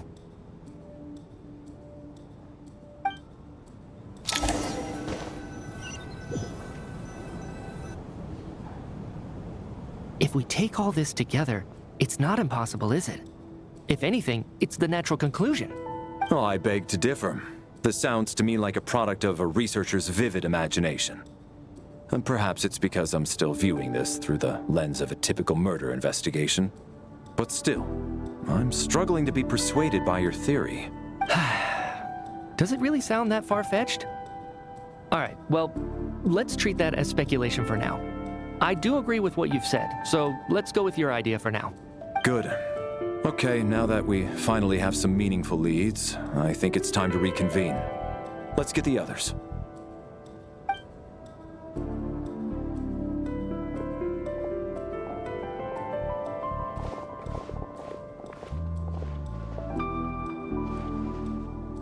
So, that's about everything we've discovered so far. I'll share my theory first. Based on what we've learned from the logbook, I believe the extra person among us is most likely the killer. If the killer had simply bought a ticket, it would have greatly increased the risk of their identity being exposed. I expect he or she either hid in the theater ahead of time, or found a way to slip past the ticket inspection. They then blended in with the group and waited for an opportunity to strike. What about the note found in the investigation report? Any thoughts on how that fits in? The killer may have simply planted it there as some sort of sick joke. I've seen my fair share of psychopathic killers. They love playing cryptic mind games. So, it has nothing to do with the haunting of the theater after all. This theory makes sense to me. If we have an audience member unaccounted for, chances are they didn't come here to watch the show. Could it really be that simple? So, in other words, all we have to do is find out who got in here without a ticket, and all our problems will be solved? Then let me make one thing clear. All the theater staff should be well aware that I came here for the rehearsal legitimately, yes? There's no way I'm the one who didn't have a ticket. It's true. I hear you used every trick in the book to get a hold of that ticket, too. Everything short of throwing a temper tantrum and rolling around on the floor at the entrance. I most certainly did not degrade myself in such a way. Probably a stupid question, but I might as well ask. Did anyone here get in without having their ticket checked? Guess it was naive of me to expect them to just admit to it. Especially after the unprompted Lelek reveal. Once was already a miracle. Twice would be unfathomable.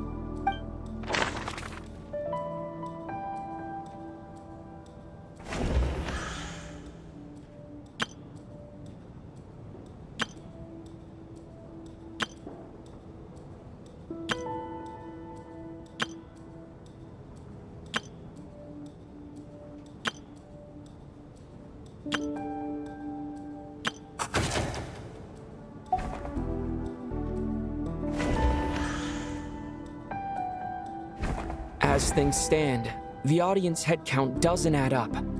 I guess we can rule out the theater staff members.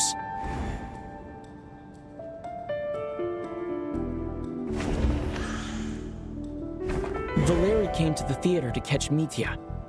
Those two should be able to vouch for one another, and their motives are clear.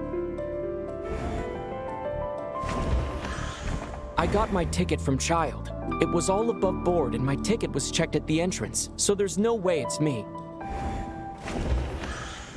Tonya received her ticket the same way I did. I assume Child got both of them together. In any case, I knew in advance that Tonya was coming.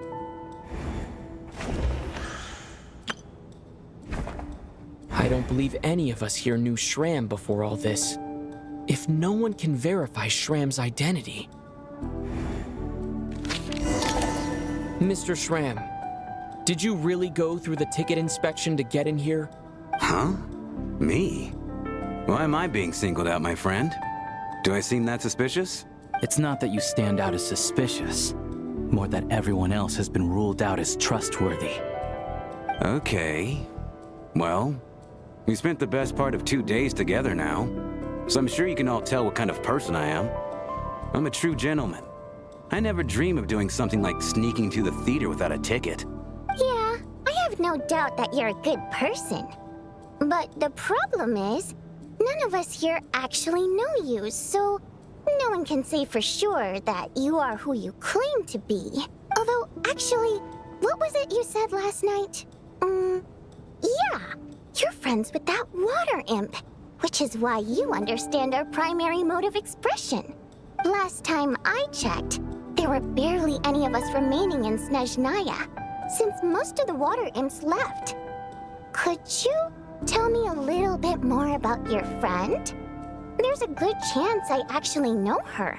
And I suppose it's also kind of a way for everyone else to get to know you a little better.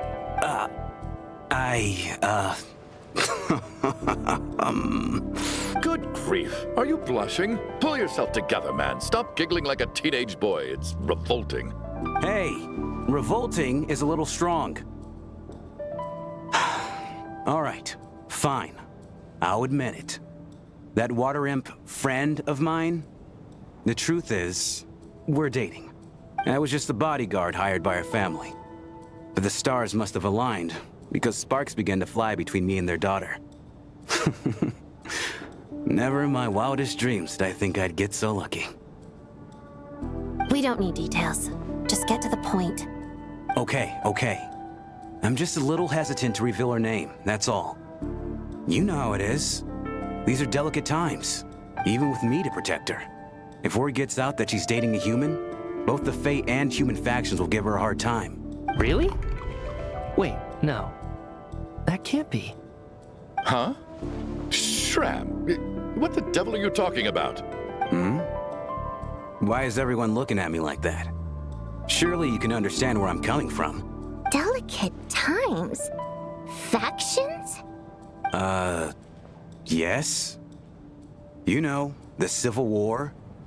Last time I checked, the Fae and the humans were still at each other's throats. If I'm not mistaken, the last significant civil war in Snezhnayan history was over 400 years ago, when Her Majesty the Tsaritsa had just taken the throne and was consolidating her reign.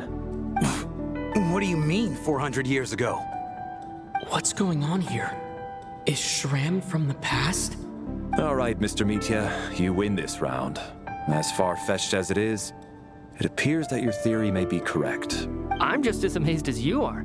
I didn't even believe it myself, to be honest. Is someone going to explain what's going on here? From the look on your face, you figured it out too, haven't you, Traveler?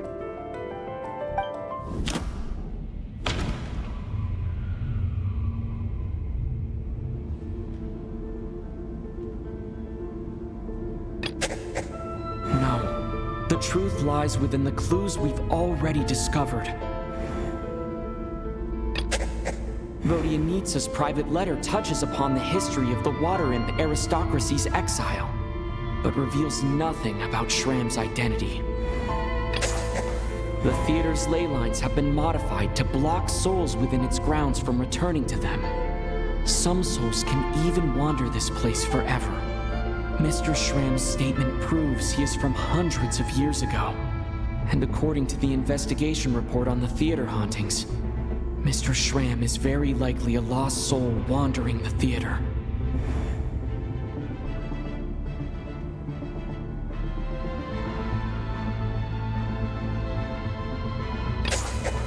For some unknown reason, the soul that has been wandering the theater due to the ley line issues has joined our group and blended in. Yeah, that must be the immediate reason why the ticket count doesn't match the number of people present.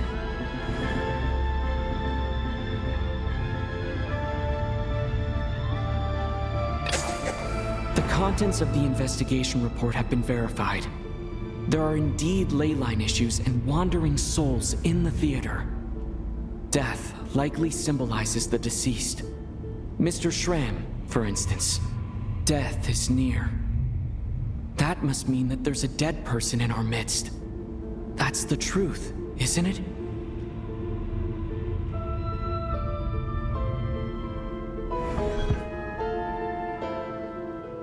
Yeah, the logic is clear now. The investigation report said that there would be souls stuck wandering around the theater because the ley lines were cut off. Mr. Shram must be one such soul who died in the theater a long time ago. In which case, that also makes him our extra person. So when the note said death is near, it must have been referring to death as in the deceased, people who died a long time ago. Someone who died a long time ago. In short, there's a dead person among us. The extra person we've been searching for is a ghost from the past. You mean I'm a ghost? No. Don't make jokes like that, my man. There must be some mistake. But even if I was dead, I know for a fact I didn't kill anyone these past 2 nights. Yeah, even if all that's true, the report also said the souls inside the theater can't affect reality, right? They're harmless. Then what if the problem isn't the souls at all, but the ley lines themselves? The ley lines have a powerful ability to attract and devour souls. Let's say that the ley lines are like a black hole, constantly seeking to engulf souls. But the souls that don't want to return are trying to avoid being sucked in. Huh. Why does this analogy sound so familiar? What happens when the black hole can't achieve its goal? I'm only speculating here, but what if it ended up swallowing innocent souls by mistake, or intentionally taking other souls to compensate?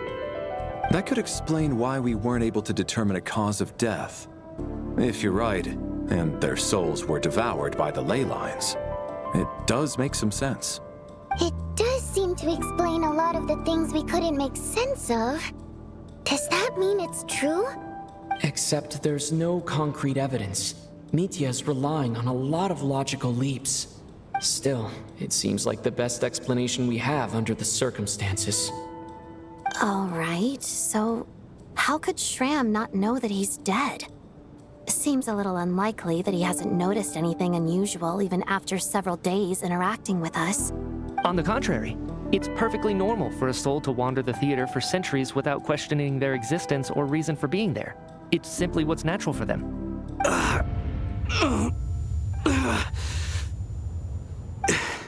You know what, Mr. Brainiac? I think you might actually be right after all. I'm trying to remember and... even though my head feels like it's going to explode, I think... it's all coming back to me.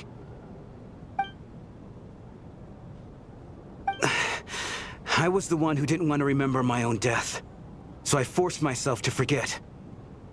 Well, I'm sure those are painful memories. My lady and I snuck out to go on a date one day. We bought tickets for the theater.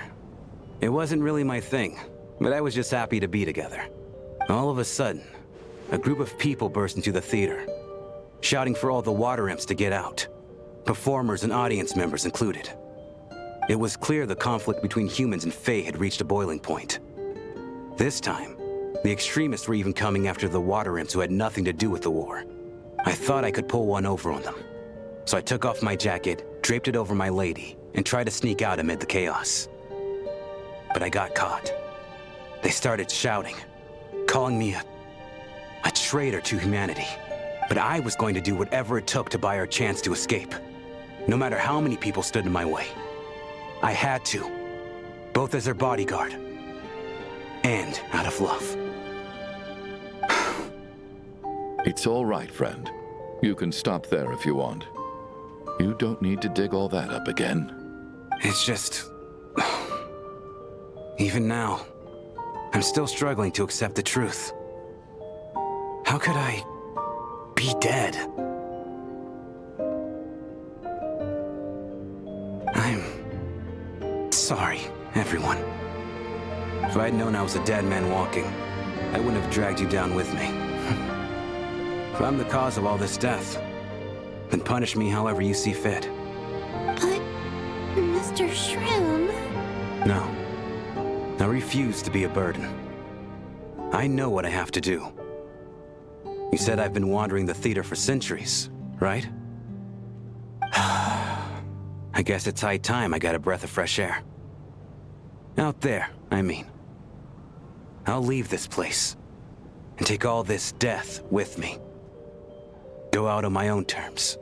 Mr. Shram, I'm sure we can figure out a different course of action. My good sir, we both know I'm not supposed to be here. I should have accepted my death long ago. One way or another, this has to end. Unless you're saying this goes against another one of your military principles somehow. No, I'm speaking on a personal level this time. Let it go, man. Oh, wait. One last thing. Miss Waterimp. My lover. Her name was Litia. Litia Ozarova. Do you know what happened to her? Ozarova. Oh, Auntie Ozarova. That's what we all called her. I remember her as a very kind elder. She had a bunch of kids, too. I'm so glad she survived. And she had lots of kids? Good. That's... good. I could hardly expect her to stay single just because of what happened to me, right? As long as she went on to be happy. That's all that matters. Besides, I'm dead. My soul's been wandering around here for so long because I was worried about her. But now, I can go without regret. There's no need to see me off, my friends. I've enjoyed our time together over these past few days. Perhaps we'll meet again in the next life.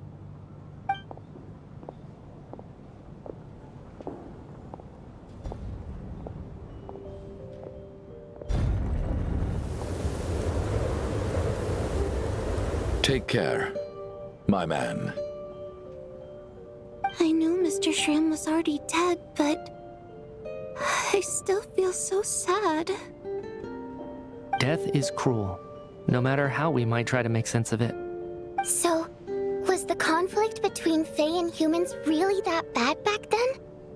I was only little, so I don't remember much. It's terrible to think that so many innocent people had their lives turned upside down. Even the historical records about that time period don't say much about it. All people know is that the Tsaritsa founded the Fatui, drove out most of the Fae aristocracy without explanation, then used her terrifying power to suppress the humans. It seems to me like the Tsaritsa chose to make herself the enemy. She downplayed the conflict, directing whatever animosity both sides had for each other at herself instead. That's also why, despite how brutal the conflict was at the time, there hasn't been much lingering tension between humans and Fae since. Things have been fairly harmonious for the past few centuries. So, the Tsaritsa banished the Fae to protect the Fae living in the city? She offered herself up to be hated in exchange for peace. Maybe it's not quite as bad as it sounds. I don't think Her Majesty is too concerned if mortals hate her or not. And besides, there are very few who truly do. All this time, I had no idea. All right. If Mitya's theory is correct, then I think we can consider this matter settled. Let's all take a break. Ugh, if only this blasted storm wasn't still raging on.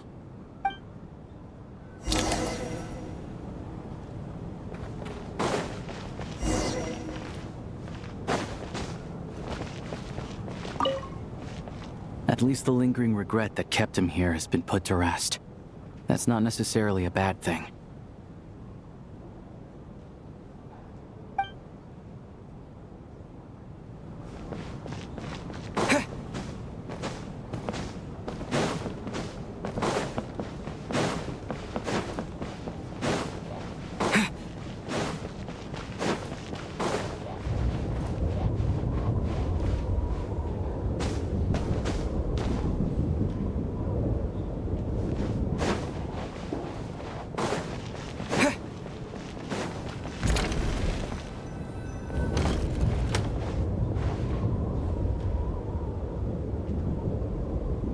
Looks like now we can just rest until the snowstorm stops. I still can't believe Shram turned out to be a ghost who'd been in the theater for hundreds of years. To think he was dead this whole time. What a strange turn of events. Knock knock. Huh? Knock knock. You know the door isn't closed, right? You don't have to knock. Think of it as a signal then. When I'm entering someone else's room and I knock, I'm here as Odette. If I don't knock, it's Lelik. Thanks. So, why did you come to find me? Is there something I can help with? Vodyanitsa said you knew about my secret identity from the start. But when everyone was discussing who Lelik could be, you were worried that revealing what you knew would be unfair to me, so you kept it to yourself, right? Yes.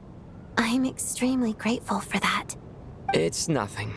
I mean, you didn't hold what happened with Signora against me, so I should thank you for that as well. Actually, there's something else as well. I found myself in a situation similar to the one you were in when you helped conceal my identity. So I thought I'd come and ask you for advice. It's about Mitya. Before all of this, the last time I saw him, he was dead. As I'm sure you know, my goal as Lelik was to stop Project Stuja. Well, when I found out the tech lead for the experiment behind Project Stuja was Mitya, I immediately started planning to track him down and threaten him to back out. I often saw him around the theater, but I soon concluded that making my move there would risk exposing my identity. So I decided to infiltrate the Armory Palace and go directly to his lab. That way, the threat would be much more effective. Well, I suppose there was a bit of luck involved, but I am a Fatus, so I already had some familiarity with the building's layout. But when I finally made it to his lab, Mitya seemed to be dead. I checked his breathing and his pulse. He had no vital signs whatsoever.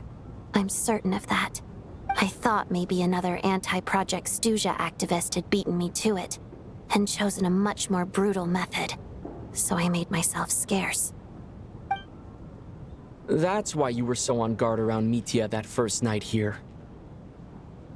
Yes. When I saw him sitting in the audience during the performance, I could barely contain the shock.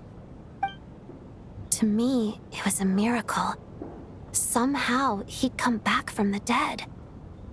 But then, the murder started happening and things got so complicated that it wasn't really at the front of my mind. That is, until Mitya himself said there must be a dead person among us. Then, I couldn't ignore it any longer. And yet, you thought that bringing it up right away would single Mitya out. Just like when everyone was suspecting Lelik. Exactly. I thought there could be something I was missing. Besides, we soon figured out that Mr. Schramm was a ghost, and we knew there was only one extra person, so we thought he had to be the one. But now, it seems like there's another candidate. I understand why you kept it to yourself. There was so much information being thrown around during that discussion. Bringing up Mitya would have just introduced more confusion. So, what do you think we should do? Let me confirm one thing first. When was it that you found Mitya dead? Around a week ago, sometime in the afternoon. A week ago? That's earlier than I thought. I saw him just a few days ago at a restaurant. That definitely would have been after you found him dead. He seemed completely normal to me, chatting with Vodyanitsa, trying to avoid Valeri. So he was definitely alive on that day. Huh. Well, all I can say is I know what I saw. Here's a thought. The reason we even suspected a dead person could be among us was because of the problem with the theater's ley lines. But Mitya's death happened inside the Armory Palace. The ley lines affecting the theater shouldn't reach that far. You're right. I guess he doesn't fit the profile of the person we were searching for. I think the chances of it being him are very low. Surely he can't have died for real in the Armory Palace. Unless... Unless what? Unless he really did come back from the dead. You're right.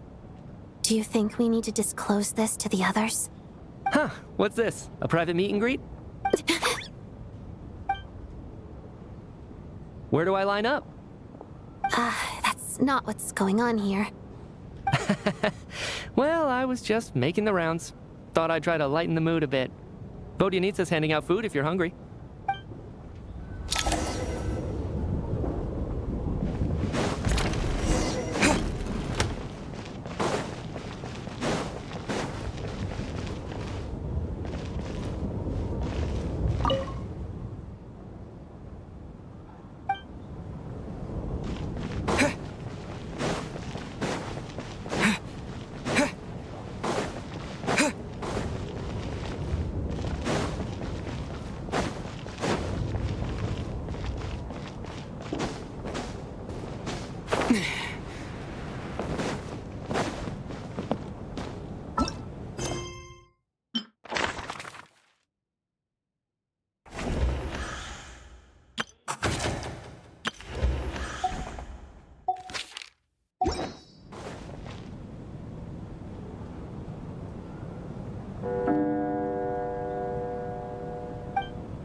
What is going on with this storm?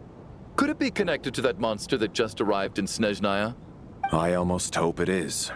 Her Majesty the Tsaritsa left to vanquish that beast herself. We just need to wait for her triumphant return. Do you think people still feel the cold after they die? I'm wondering about Shram. Oh, maybe we should have given him a coat before he went out there. Death itself is cold, isn't it? I'm sure the storm will embrace him. Well, I hope he has a safe journey. I'm going to miss him, I think. It's not like we can blame him for Rampana and Kulish's deaths. Thinking back on it, we barely made it out alive ourselves. Once we get out of here, how are we going to explain what happened to their families?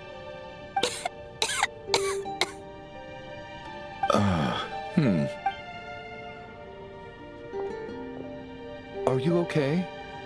Here, take this. I've never used it. Thanks. Look who's Mr. Nice Guy all of a sudden. Is it because Tonya stood up for you this morning? At least you know how to return a favor. Yeah, without Tonya, who knows how badly he would have been hurt. I told you already, I never intended to resort to violence. Duh, bunch of rascals. Little girl? I was rather surprised when you spoke up for me this morning. I didn't think I had many admirers here, so, thank you. Oh, no need to thank me. I said some bad stuff about you too. I've been, too embarrassed to admit it, but, you remind me a lot of my daughter. So kind to everyone, but never lets her old man off the hook. Unless my wife and I are having a fight, then she's always on my side. Especially when she was little. Every time I took her out.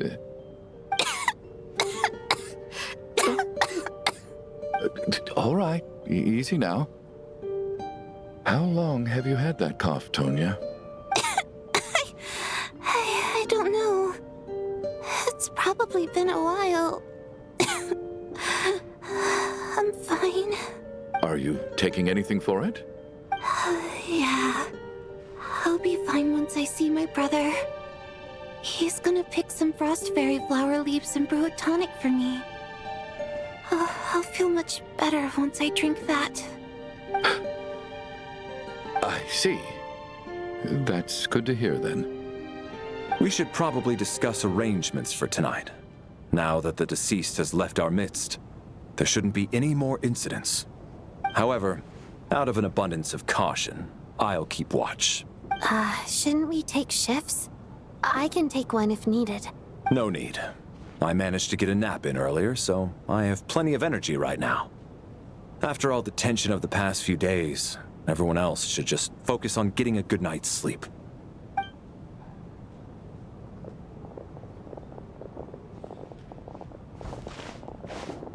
What a long day. This whole situation turned out to be way more complicated than I expected. But Valeri's right. I should just try to calm down and get some rest. The last thing I want is to give myself nightmares.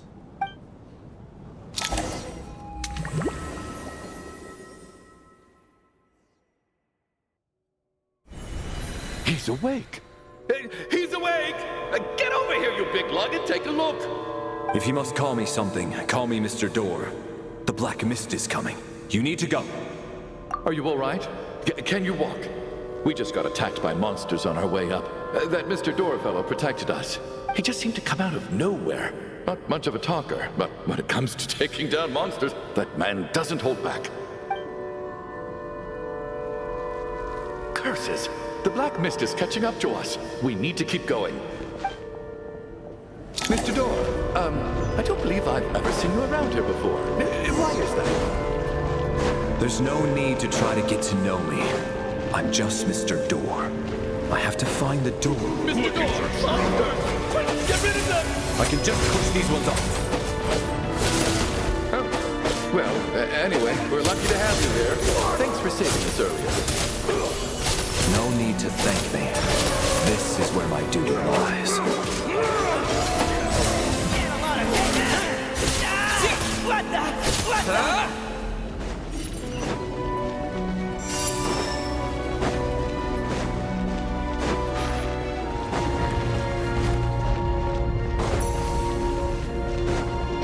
we're doing this the hard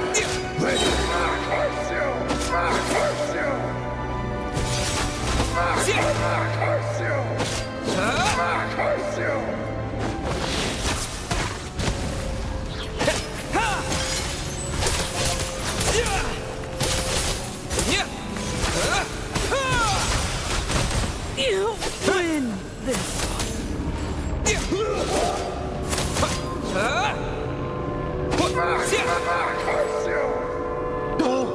Remarkable work, Mr. Door.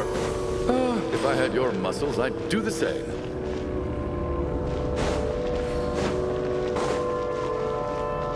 Are none of these doors the one you're looking for?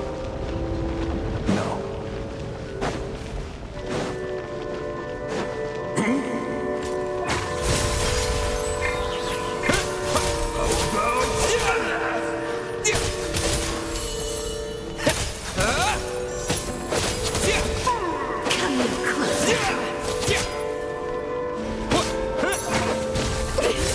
Impossible.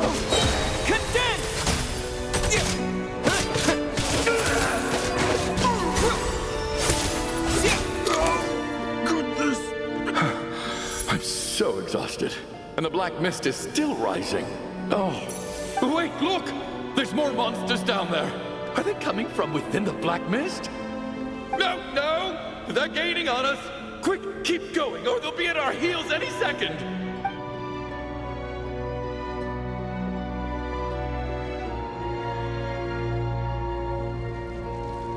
Mr. Door, what are you doing? We need to get out of here. They're coming!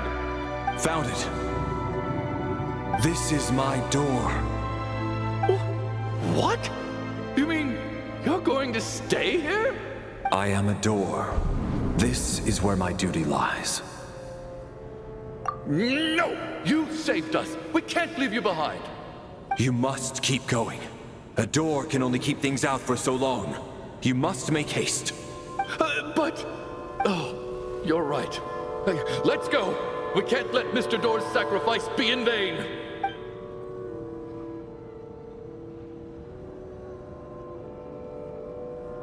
The black mist isn't moving anymore. Looks like both the monsters and Mr. Door are gone. I didn't just imagine all that, did I? Surely I wasn't so scared out of my mind that I hallucinated a door as a human being? Oh, okay, good. There's no way we both hallucinated the same thing. Getting sleepy? Well, looks like we're safe for now. Go ahead. Let's get some rest.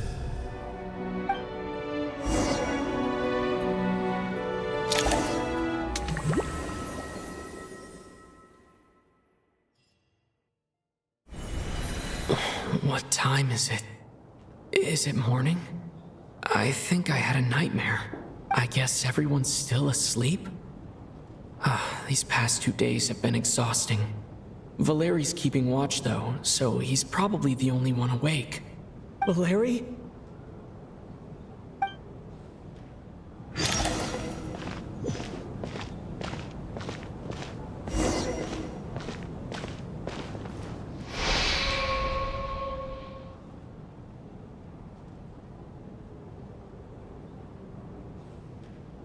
Wake up! Everyone needs to wake up!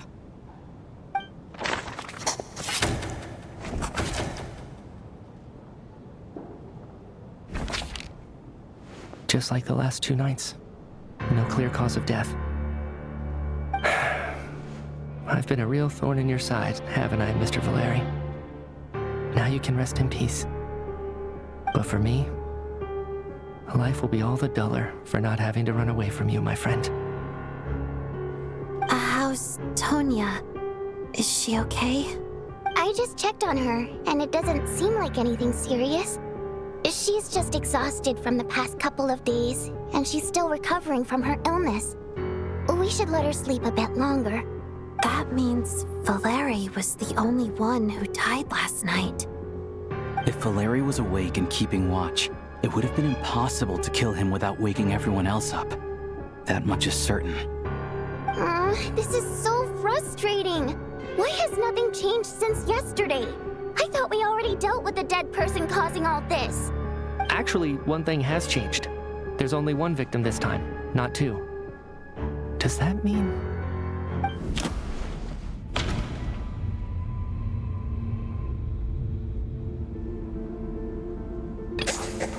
After the deceased Shram left, there was one less victim last night. That more or less tracks. It's a reasonable conclusion, considering the only variable that changed.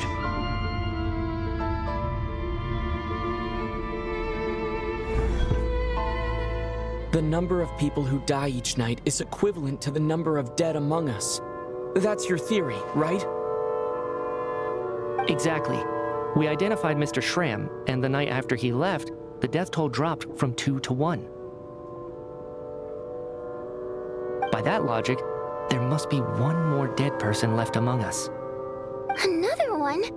But there was only one person unaccounted for in the ticket checks, right? The head count should match up now. Having an extra person was definitely a cause for alarm, but being one person short isn't nearly as unusual. Someone could have left in the middle of the show, or made it out before the storm hit. One more dead person among us.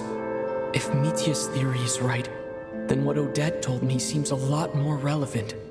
It's just, at the time, we had no reason to think there was more than one dead person. If only we'd taken it more seriously as a possibility.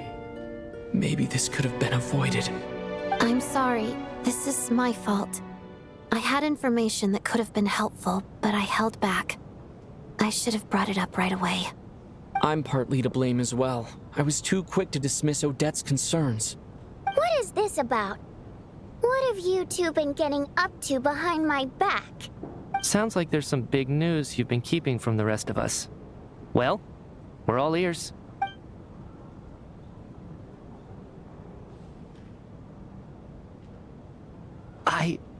I'm the dead person? Wow, that's certainly news to me. Odette and I talked about it yesterday, but we thought it just wasn't possible, so we left it at that. Yeah, I don't blame you. If I'd been there, I probably would have reached the same conclusion. It just sounds too unbelievable. Let me just try and verify this. I just scoured my memories trying to think back to the afternoon Miss Odette mentioned. But I honestly have no recollection of dying. That's where I'm different than Mr. Shram.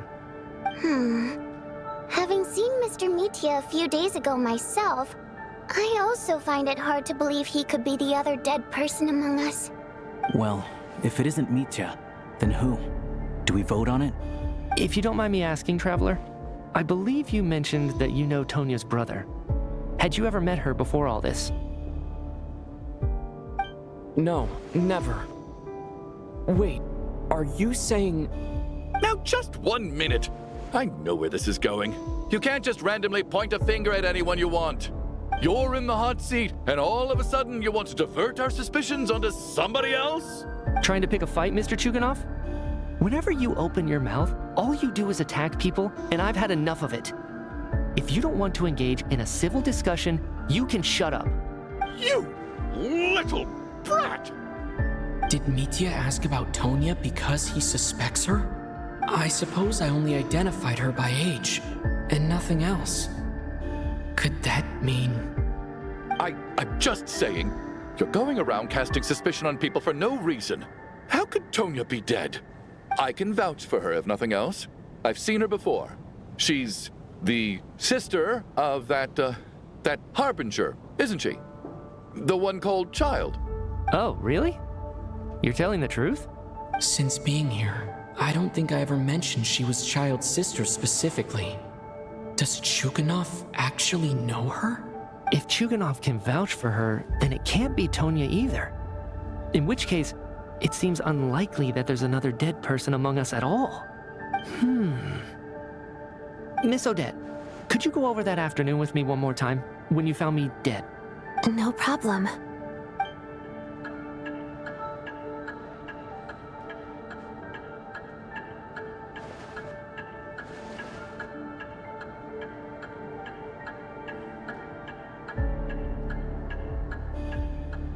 Huh. No matter how hard I try, I just can't remember anything about dying. But I do remember something else. Miss Vojanitsa, during our last meal together, I told you how some of the researchers were suffering from temporary memory loss. Do you remember that? Oh, yeah. You said it was hindering the progress of your experiments. You thought they were just under too much stress or something. Right. And even though I don't remember dying that day, I'm pretty sure I experienced something like amnesia. Some of my memories from that afternoon are missing. Are you suggesting you're missing the memory of your...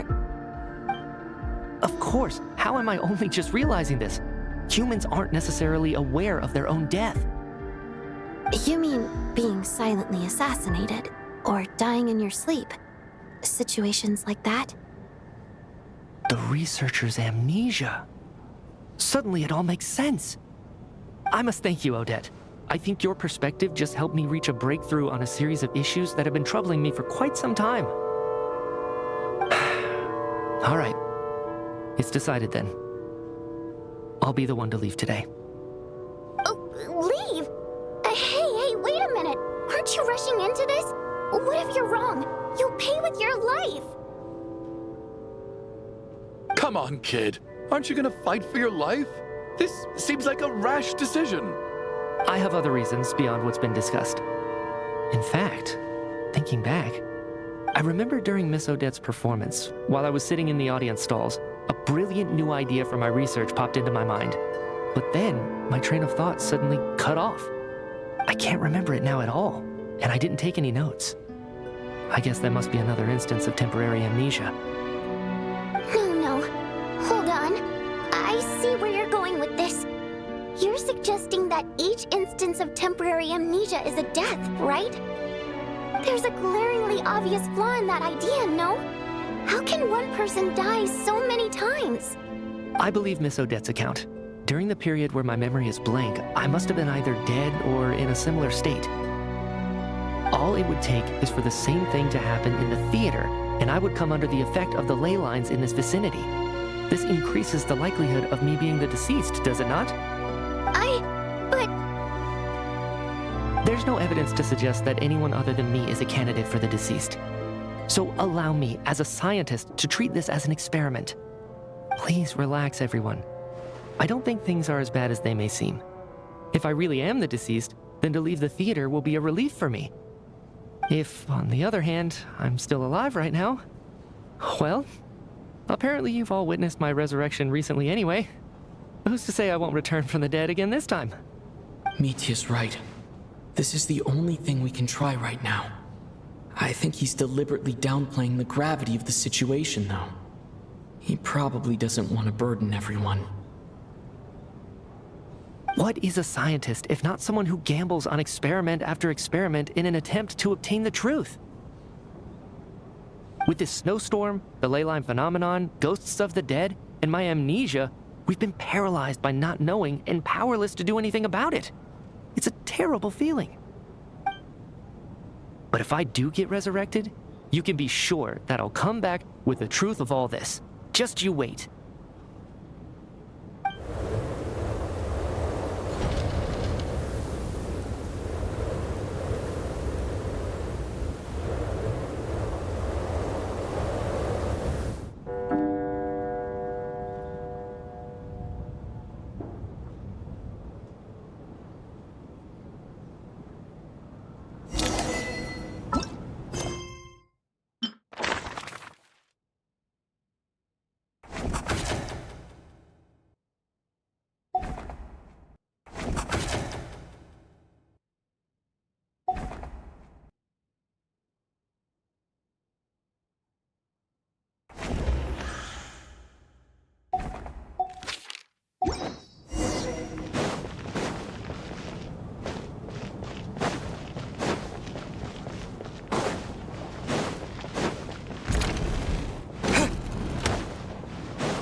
Poor Mr. Mitya. I didn't even get to see him one last time. Maybe it's a good thing that you weren't there to see it. It was a hard thing to watch. I hate goodbyes. Why does it feel like everyone around me is slowly disappearing? Not just in here, I mean. In the outside world, too. Maybe it's the realization that, at the end of life, everyone has to face it alone. Come to think of it, the main reason we're still alive right now is pure luck. Each morning here, for every one of us, there's the chance that we might not wake up. You could take it a step further and say that the same is true outside, too. Who can never be 100% sure when they drift off to sleep that they'll open their eyes again in the morning? If I make it out of here, I'm going to cherish every moment that I'm awake and live without any regrets.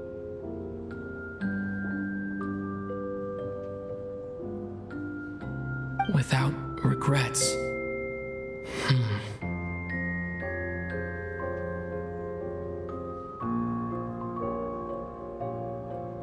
I feel like a strange sense of anxiety has been quietly growing inside me over the last 2 days.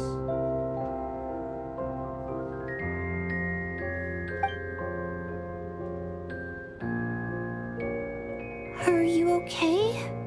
You look really glum. If something's bugging you, let's talk about it. There's only a few of us left here now. After everything we've been through, what's the point in keeping things bottled up? I have a travel companion named Paimon. Alosha and Odette have met her before. She's been feeling unwell recently. You're worried about her, aren't you? That makes sense. We've been trapped in here for days. To be honest, I used to feel like I was just a spectator in this world, watching everything that happens from the sidelines. Maybe it's because I'm a descender. A descender? But with Paimon by my side, over time, I slowly felt my connection to this world growing stronger. She loves eating, sleeping, and having fun, but she's also a great guide. It's her authenticity that makes this whole world feel more real for me. Over the last few days that we've been apart, I've often caught myself wondering, what would Paimon say if she were here right now?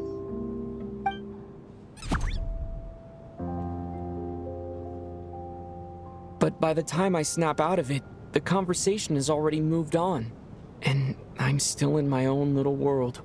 I'm trying to overcome this sense of detachment, but I really miss Paimon. I guess, in a way, she means the whole world to me. I bet she misses you when you're not there as well. Maybe you're her entire world too. I don't know if this will make you feel any better, but back when the water imps left Snezhnograd in droves, I also felt like the whole world was suddenly empty. I could be surrounded by people all smiling and having fun, and still feel completely separate from it. So, I totally understand how you feel. Later on, I started to think, maybe accepting the fact that our loved ones won't always be with us is something that takes a lifetime. All we can do is cherish their companionship from moment to moment. So, once we get out of here, you better hurry back to our side as fast as you can. You can't let your story end in regret. That's the trope I hate the most. Thank you. That's exactly what I needed to hear. But, Vodianitsa, if you hate goodbyes too, why didn't you leave with your people? That's just the choice I made. I used to regret it, but I don't anymore. Like I said before, singing is a water imp's primary mode of expression. It's how we convey our emotions. Our songs have echoed through this theater for hundreds of years, each one a story pieced together through moments of joy and sorrow. But does a story exist without someone to read it? To me, the answer is no. So I made the choice to stay. That way, there would still be someone left to sing these songs and listen to their stories. Otherwise, they could have been lost forever. Could you teach me how to understand your people's songs sometime? I want to be able to truly hear them, like Mr. Shram. A fan after my own heart. Thank you, Tonya. How about I sing something for you, and you tell me what you hear? Okay, I'll do my best.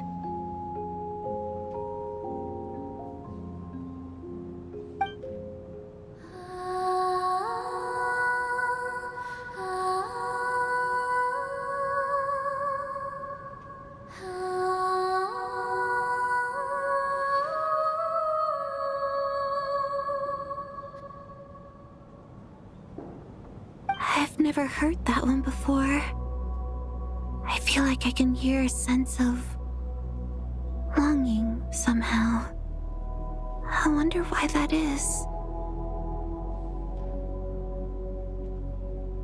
Color me impressed, Tonya. You're a keen listener. Most people can only tell if a song is happy or sad. I didn't think you'd be able to pick up on such specific details.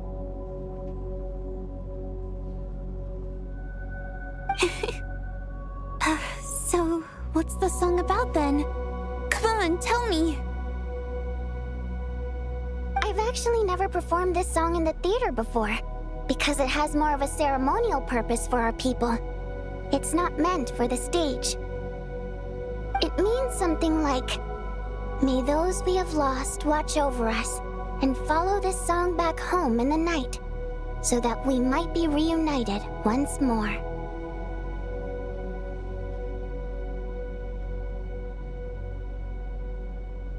No wonder I could hear that sense of longing. You sing it for loved ones who have passed away. I hope it reaches them. It's getting late, Tonya, and you're not well. We should all turn in early. I suppose there's no reason to keep watch tonight. Okay, but, before I go to bed, could you sing that song a couple more times for me, Vodianitsa? Of course. Anything for my #1 fan.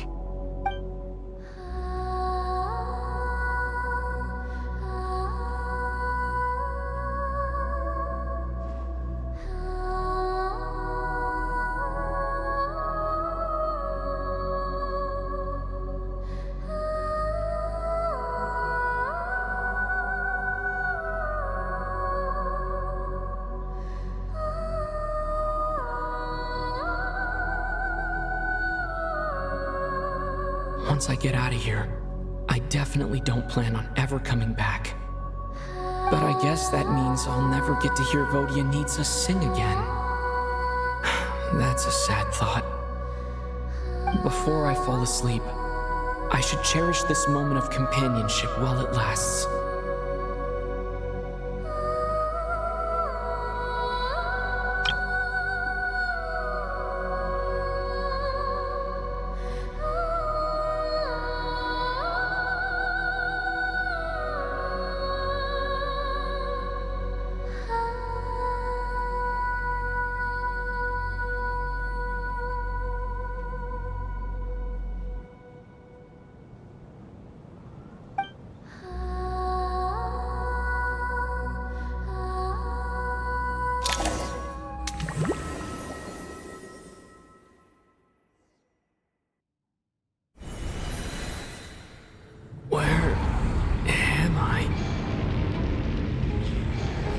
It's so dark in here, and I feel kind of dizzy. Am I alone?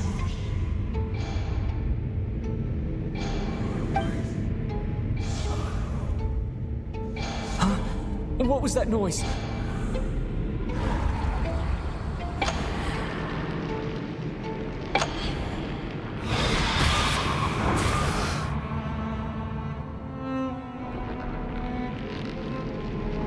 Return, O spirits. Fulfill your oath of protection.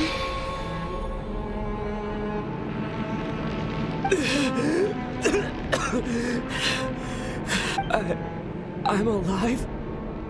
What just happened? No time for questions. Quick, over here. Turn on the switch. We need to bring back the light.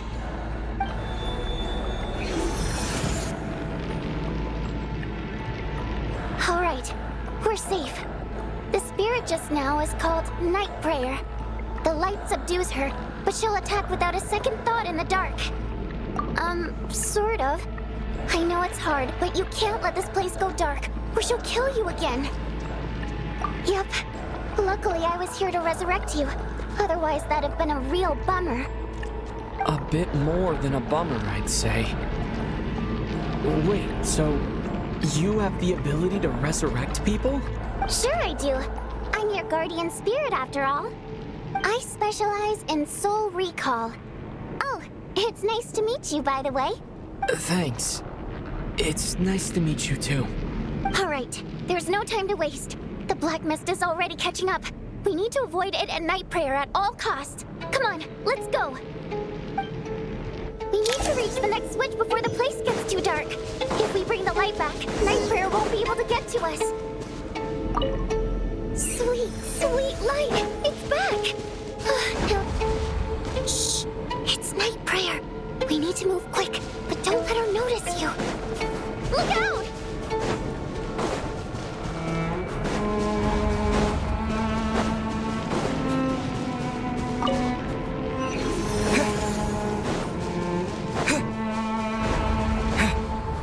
The next switch is over there.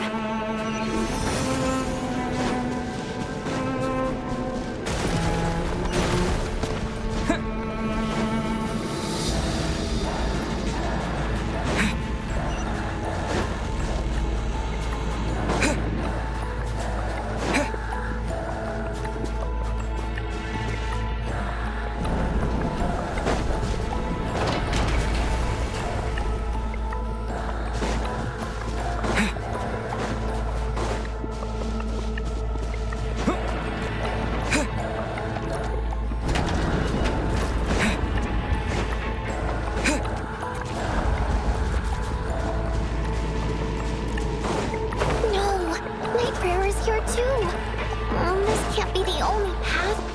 Let's head up there and take a look. The switch is just up ahead. Hurry!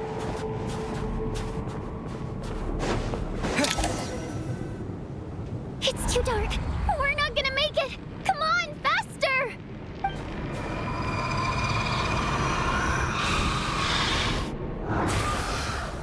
Traveler! I won't let you die like this. Not on my watch.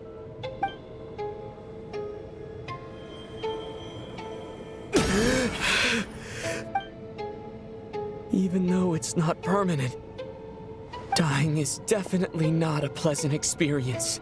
Great. You're back. Yeah, thanks to you. Time for you to get out of here. Quick, before the light runs out.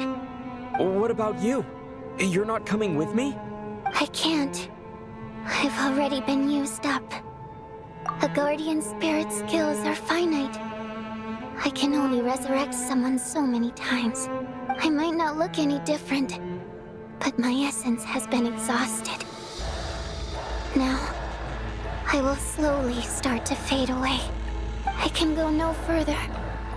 The black mist is where I belong. It's okay. Why didn't you tell me sooner? Because it wouldn't have changed anything. That knowledge would have just burdened you.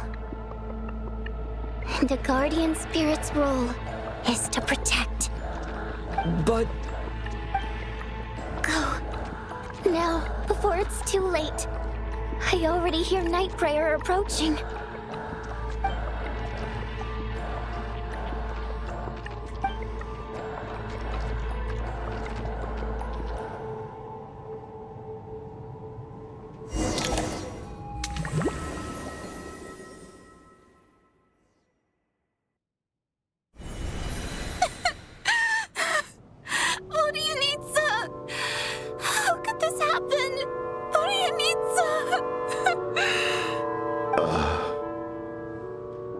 Well, I guess there's no need to inspect the body.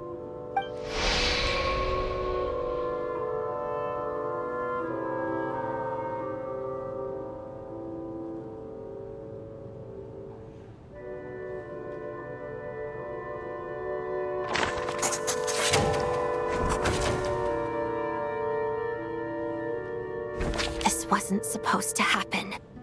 You lied to us, didn't you, Chuganov? You've been lying from the start. Take a long, hard look at yourself before you go around accusing other people. I suspected you on day one, Lelik, and now look where we are. By some strange coincidence, you've never been targeted.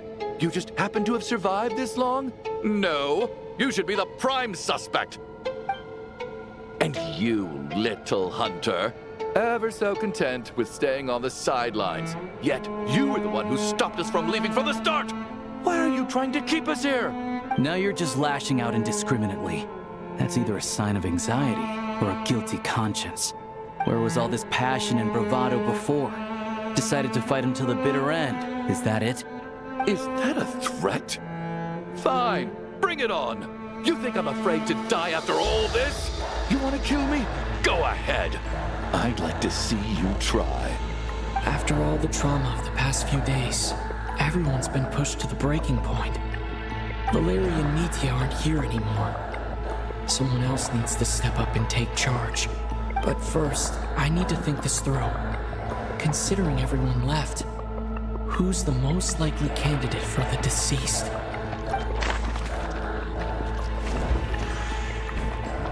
Of those who remain, the only person we've never met before is Tonya. There is room to doubt her true identity. People are easily misled by first impressions. Now that I think about it, Child's sister was in fact a label I imposed on her due to my own assumptions. But Mr. Chuganov vouched for Tonya's identity yesterday, with basically no other possibilities left. Could it be?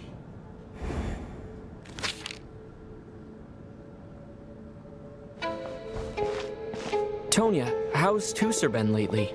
Tusser? Your brother Ajax must have mentioned me in his letters home, right? Did he say anything about a blonde traveler? No. And my brother's name is Razik, not Ajax. Chuganov, looks like it's your turn to do some explaining.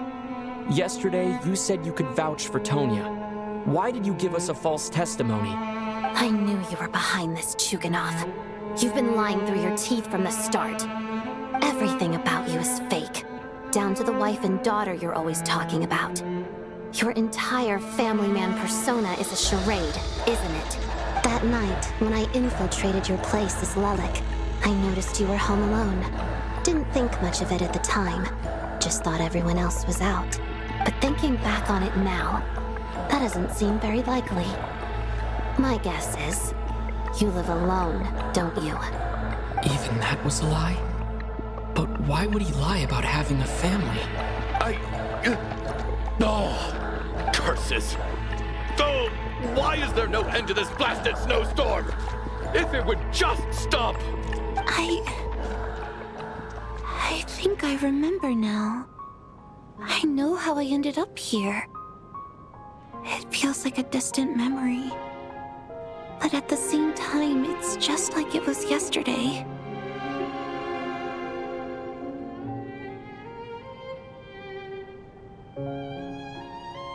The reason I'm always coughing is because I got sick with frostbite. The locals usually call it the snow cough. It's not a very common illness. It's partly genetic and partly caused by the cold climate, but it can be fatal. They sent me to the hospital as soon as they found out I had it. And I spent so long lying there in that hospital bed. After a while, I felt myself growing weaker and weaker. Nothing seemed to be working anymore. Neither the treatment that the doctors were giving me, nor the medicine my brother was brewing from frost fairy flower leaves. So one day, I told my brother that I wanted him to take me outside for once, so things could be like they used to, just for one day. I wanted to meet loads of friends, experience new things. He agreed. He snuck me out of the hospital, and we escaped. We got to the theater, bought tickets, and went inside. Oh, it was all so exciting. I remember the show very clearly. It was amazing. But I found myself getting sleepier and sleepier. Oh, Tonya. When I woke up, I couldn't find my brother anywhere, so I guessed he'd already left. But there's no way he'd leave me behind. So I decided to stay here and wait for him.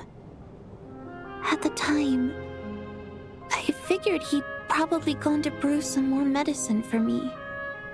I was planning to chew him out for abandoning me when he got back. Tonya, it sounds like by then you'd already... Yeah, I know. I understand now.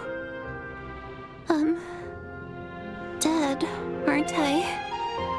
This cough and the feeling weak, it's probably just my body's memory. After all of that, it turns out I can't blame my brother after all. I was the one who abandoned him. I'm sorry, everyone. I realized this much too late. It seems like death skewed my perception. And now I've dragged you all into this mess. Your name probably isn't even Tonya, is it? Didn't that ever strike you as odd over the last few days? Well, when I was little, my brother and I read a storybook, and Tonya is the name of one of the characters. When we escaped from the hospital, our family and the hospital security were looking everywhere for us. So when you first approached me and said my brother had sent you, and called me Tonya, I thought he must have chosen a fake name that only the two of us would know. Because he was afraid of getting caught. Now, it seems like that was just wishful thinking. At least your memory of death isn't painful. That is a small comfort. Now it's your turn, Chuganov. Talk to us. I believe no lie is ever told without a reason. You're right. I was lying. I happen to know that the Harbinger child and his sister Tonya managed to get tickets, so I lied to you and pretended I knew them. And yes, I was lying about my family too. The truth of the matter is, I lost them a long time ago. I just refused to accept reality. And now I've spent the second half of my life living a lie. I'm a joke. My daughter's name was Iskra. And before you ask, yes, Iskra, as in Iskra Manufacturing Plant. She also died from the snow cough. She was just 6 years old. If she were still alive today, she'd be around the same age as little Tonya here. After Iskra passed, my wife couldn't bear to face those memories either. So she chose to start a new life without me. One day when I came home from work and saw the empty room, I felt like I couldn't breathe. Subconsciously, I started to imagine that they were still there. I soon discovered that this was the only thing that made me feel any better, so I just embraced the delusion. Nothing more than a pathetic means of escapism, I know. But at least it's not a crime. So explain your false testimony, then. The night before last, when I was chatting with Tonya, she mentioned that her brother would brew medicine for her from frost fairy flower leaves. Combined with her various symptoms, I suddenly understood everything, including the fact that she was deceased. The snow cough used to be an incurable illness. I would pick frost fairy flower leaves to brew medicine for Iskra too. It took hours and hours on the stove. But the year after my daughter passed away, the jester of the Fatui announced that a cure for frost blight, also known as the snow cough, had finally been developed.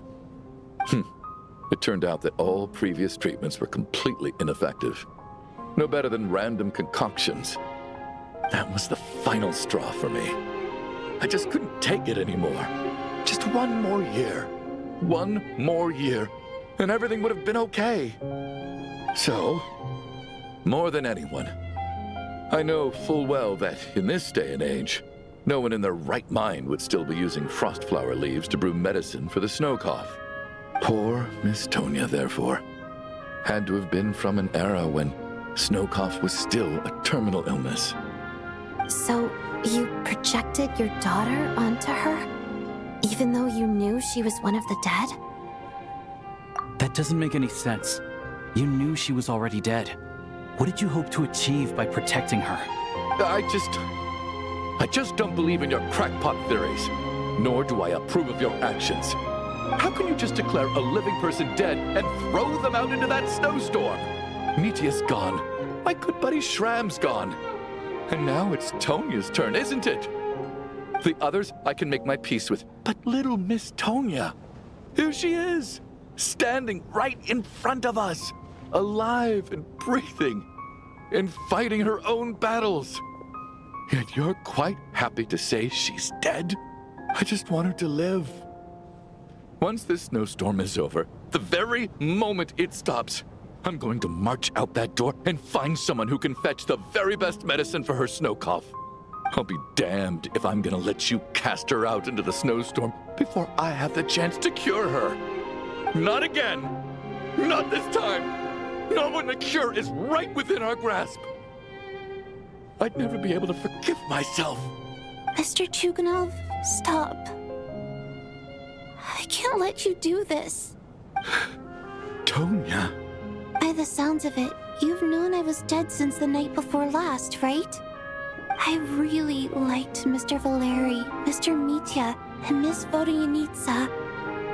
And now they're all dead because of me.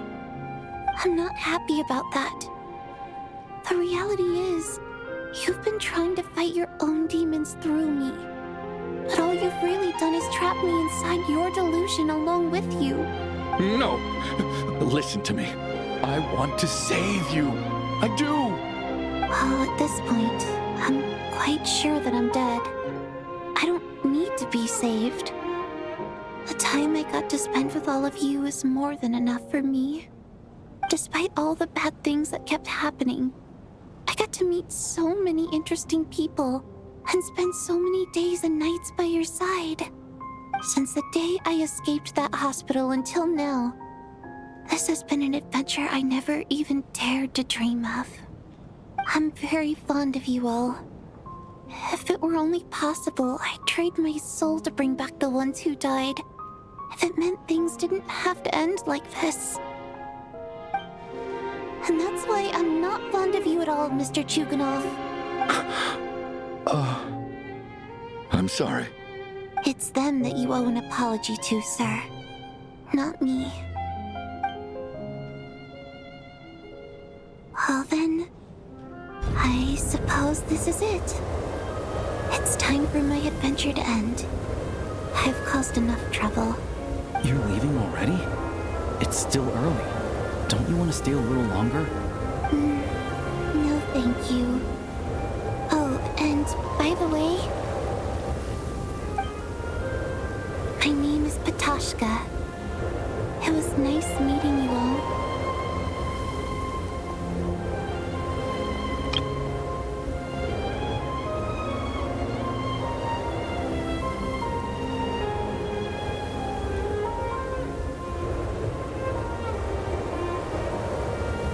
Feels strange that we're only being properly introduced now that it's time to say goodbye. Patoshka.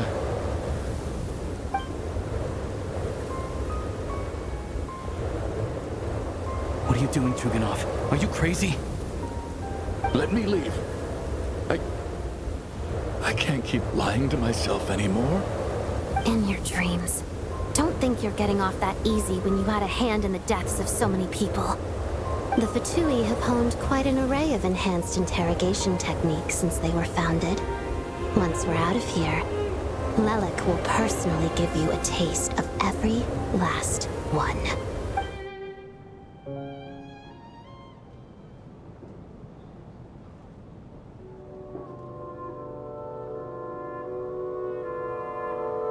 I think we should leave. I doubt this snowstorm is ever going to stop. For all we know, this storm might have destroyed all of Snezhnaya by now. Maybe even the whole world. Wait, we finally solved the mystery of the haunted theater today. Maybe let's at least try to enjoy tonight? Fair enough. I don't particularly feel like dying in Chuganov's company anyway. And yet you won't let me die first. Hey, Chuganov, on a serious note, if we do make it out of here, you should close down that factory of yours. A lot of people are freezing thanks to you. Is this really the time to be discussing my factory? All right, fine. I'll shut it down. Doesn't matter to me anymore. Am I hearing things? Or was that a knock at the door? There it is again. But I don't understand. The snowstorm hasn't stopped, has it? Should we open the door? Is this it? Is this nightmare finally over? If the last few days are anything to go by, I probably shouldn't be getting my hopes up. Whatever lies beyond that door at this moment. It could be something even more terrifying than everything we've been through so far.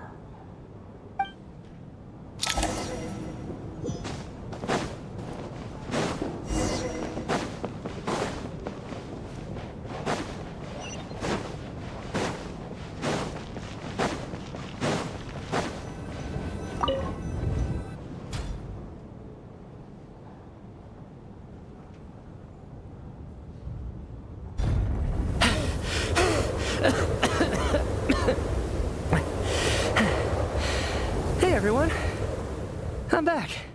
How are you doing? Feeling any better?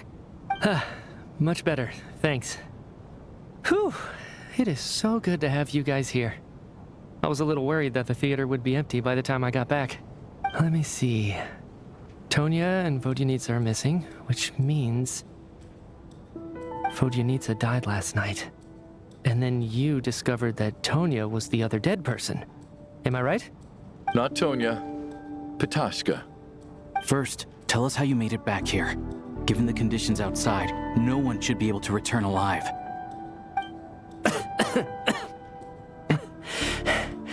You're right.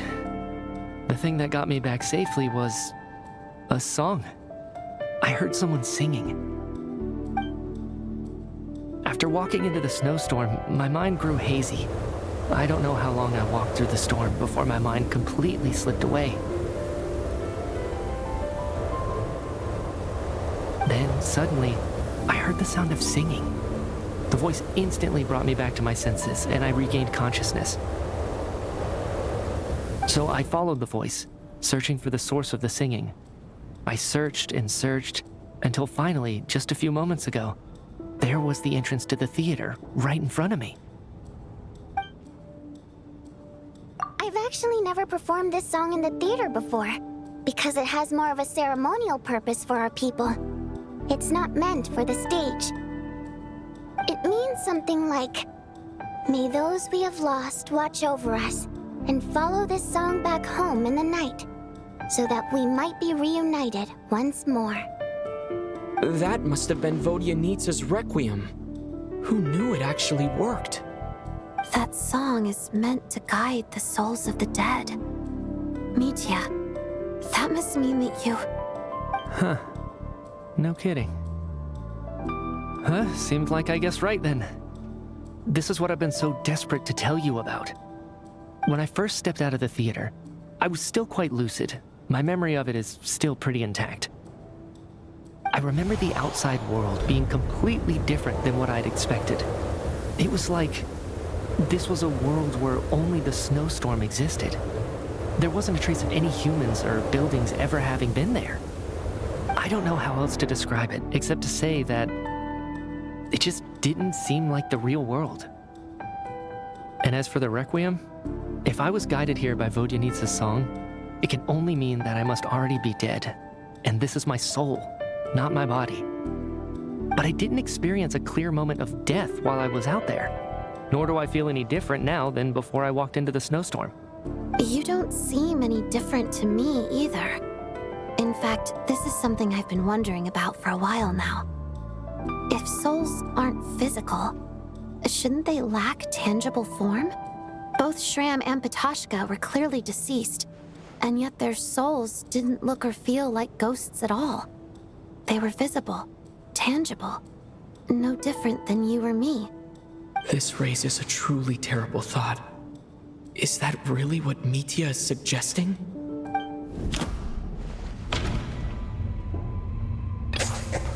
Mitya's soul was summoned back by the Requiem, confirming that he is indeed already dead. And yet, he looks no different from us. Of course, if even the long-deceased like Mr. Shram can blend in with us undetected, then maybe we've all been dead from the very start. And all of us are now souls wandering the theater.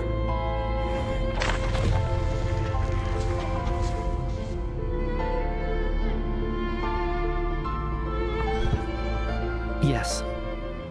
I think that this is probably the afterlife. What did you say?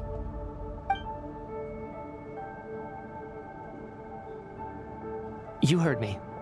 We died in the theater. All of us did. But due to an obstruction in the theater's ley lines, our souls are trapped here, while an endless, infinite snowstorm rages outside. It's ironic, really. All that time, we were working so hard to figure out who the deceased among us were, when the truth was, we were all deceased. The only difference being some of us died more recently than others. Do you remember that note, "Death is near"?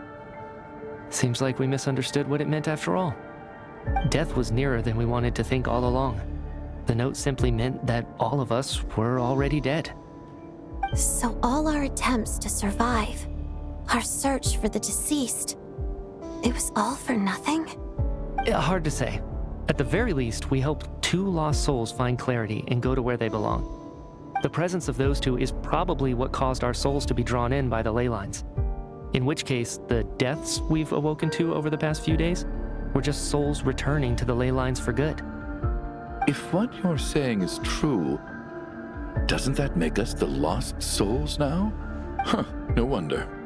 This afternoon, when I was moving Vodyanitsa's body, I noticed that the other bodies in the room hadn't decayed one bit after all these days.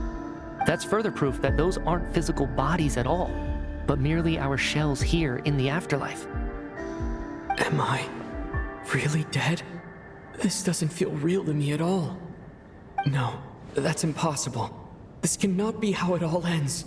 I still find it hard to believe that all of us are dead. How exactly did we die in the real world? None of us have any memories of dying, right? Ugh. Not even knowing how we died is preposterous. Good grief. Surely there has to be some reason. Exactly. It's hard to rest in peace when you don't even know how you died. It gave me lots to think about as I strode out into the snowstorm. I racked my brains trying to remember the cause of my death, the exact moment I died, the root of all of this, right up until my consciousness faded. Wait. Hold on. Right before I lost consciousness, I think I saw something. I can't remember. And I think I lost my notebook and pen. Mitya, your hand. Is that blood on your fingers? Huh? You're right. There's blood on the fingertips of my right hand. Looks like it's already dried. When did that happen? What the? I guess this was what I saw. I must have desperately drawn it in my own blood right before losing consciousness. What's wrong? Do you recognize the symbol? It's Renova, the ruler of death. Alosha, do you still remember that Snezhnayan folktale you told me about? It was about the Grim Reaper. When someone's about to die, he appears as an incarnation of someone familiar to guide their soul into the afterlife. And as soon as you recognize his face, your life is over. I heard a similar tale when I was little. You think the Grim Reaper in this story refers to the ruler of death you mentioned? That's right. In which case, death is near could also mean that the Grim Reaper is here disguised in a familiar form. Death, the deceased, and the Grim Reaper? So it's a triple entendre. When I first saw this note, I thought it contradicted the investigation report. But now it seems like that was the whole intention. So the Grim Reaper deliberately misled us. Then, we started suspecting each other and searched for the deceased while they hid in plain sight. By that logic, the one person most likely to be the Grim Reaper incarnate is...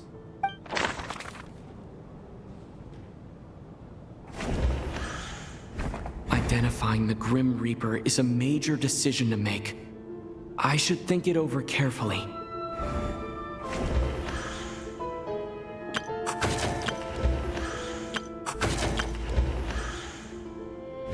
Identifying the Grim...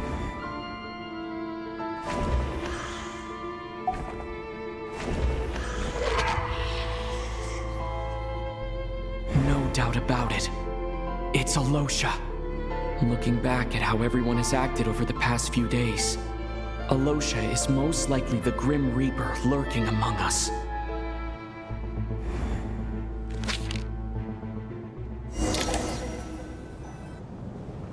Is it you, Alosha?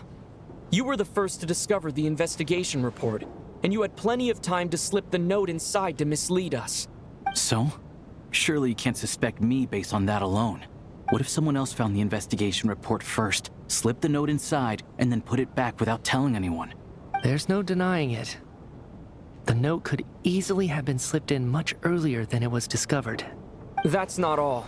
I've also noticed that although on the surface, Valeri, Mitya, and sometimes I were the ones taking charge of the situation, looking back now, even though you didn't say much, you were always subtly guiding everyone from the sidelines.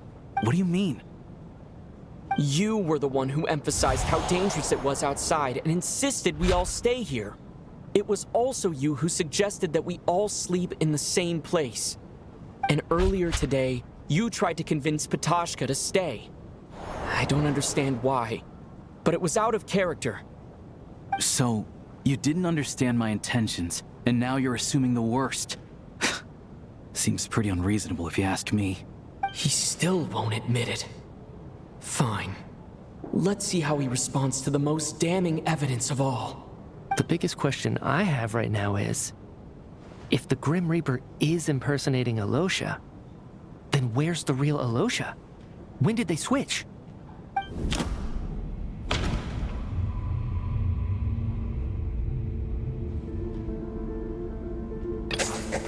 That's right. This was the moment. Right at the start.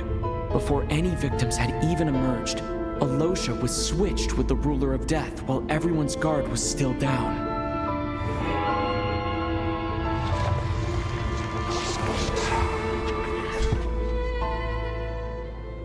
When all this began, right after the performance ended and the snowstorm began to pick up, no one suspected anything unusual. We just assumed we were snowed in. It wasn't until we discovered the bodies the morning after that we realized something out of the ordinary was going on. But it's clear now that the oddities actually started earlier than that, when Dimov walked into the snowstorm and never came back. Right. So Mr. Dimov was the first victim, not Sobolova and Torgov.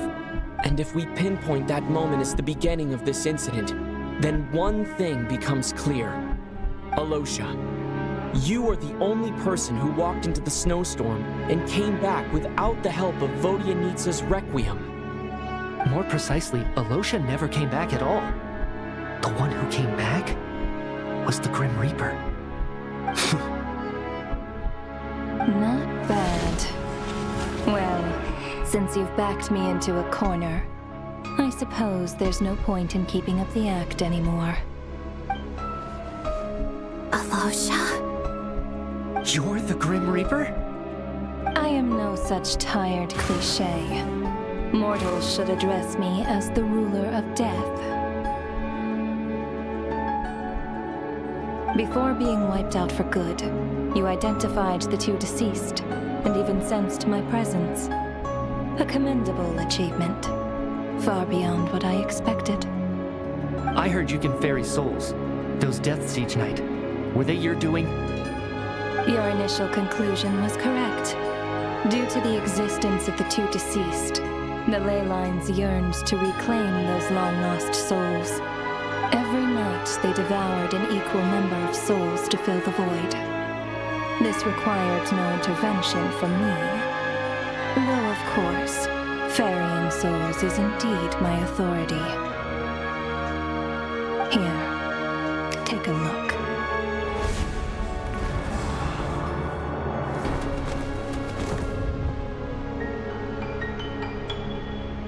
What are you doing? That takes care of today's too. Don't get so worked up. You are already dead, and your souls must return to the ley lines. I know we're already dead. You murdered us, didn't you? Murdered? No. Murder is when mortals usurp my authority. Death is my jurisdiction. If I require someone to die, I need not resort to such laborious methods as murder. You simply met the criteria to trigger my curse of death. I know about the curse of immortality. So there's another death-related curse too? You cursed us? When? And why would you do such a thing? So often, humans pray to me, begging to know when their death will come, and what form it will take. But few people ask why. If you must have an answer, know that death comes simply because one's time has come. So you're not gonna tell us the truth? Hold your tongue. By all rights, you shouldn't even be allowed to speak with me. Those angels from the past are to blame for the reckless renovation of the ley lines here. It's made my work on this occasion infuriatingly complicated. Work? So trapping us here, making us watch our friends die, that's just another day of work for you? You clearly have a lot of questions. Fine. As a reward for your remarkable accomplishments over the past few days, I shall answer a few of your inquiries, provided they aren't too unreasonable. After the physical body dies, the soul must return to the ley lines for that person's death to be considered complete. My work encompasses the entire process of death, including, naturally, the guiding of souls into the ley lines, with which you are now so familiar. You must also be rather familiar with Natlan's Night Kingdom, I presume? It was I who supported the creation of the Night Kingdom. It provided a convenient means of guiding the souls of Natlan. Here, too, the ley lines connected to the theater underwent some modifications. The angels hoped to make them capable of accommodating the souls of some special creations. But this actually hindered their ability to accept ordinary souls to some degree. This effect manifested itself after you died from the curse in the theater, leaving you stranded in the afterlife, unable to achieve a complete death. But if souls who die from the curse of death fail to return to the ley lines within a short window of time, they will miss their chance for good. Then, they will remain forever suspended between life and death, no longer subject to the authorities of either. So if you don't resolve this matter soon, and see all our souls return to the ley lines before long, we'll escape your control. Mitya is sharp. This must be what Renova was worried might happen, and the reason she got involved to begin with. But if you have the authority to guide souls, why don't you just show yourself and get it over with? Why hide among us in the form of Alosha? You seek to understand the mind of a god. Very well. I'll tell you. This is a theater, and I decided I wanted to watch a show about death. That's why I encouraged you to take the events to the stage. I found myself getting quite immersed. I suppose the entertainment you provided makes up for all the trouble you've caused me by being so defiant in the face of death. There. Are you happy with my answer? Can't say I am. Really?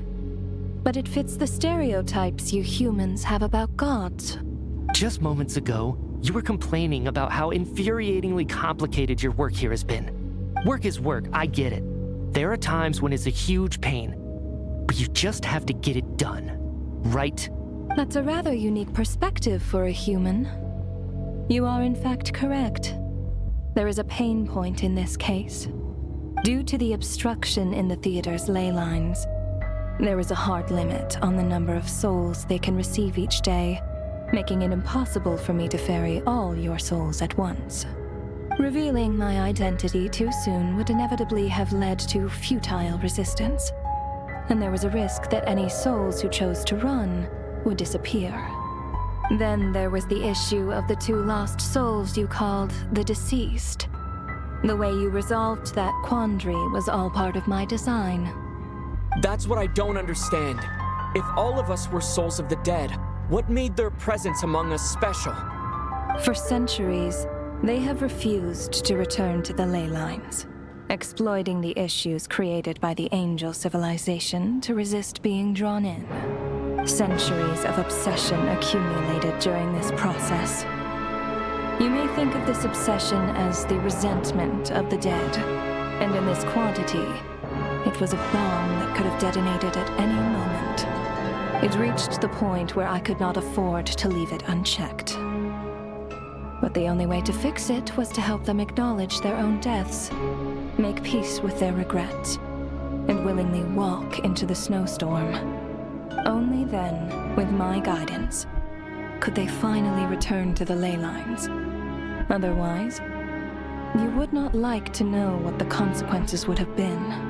I vaguely remember seeing Patashka, but in the most terrifying form.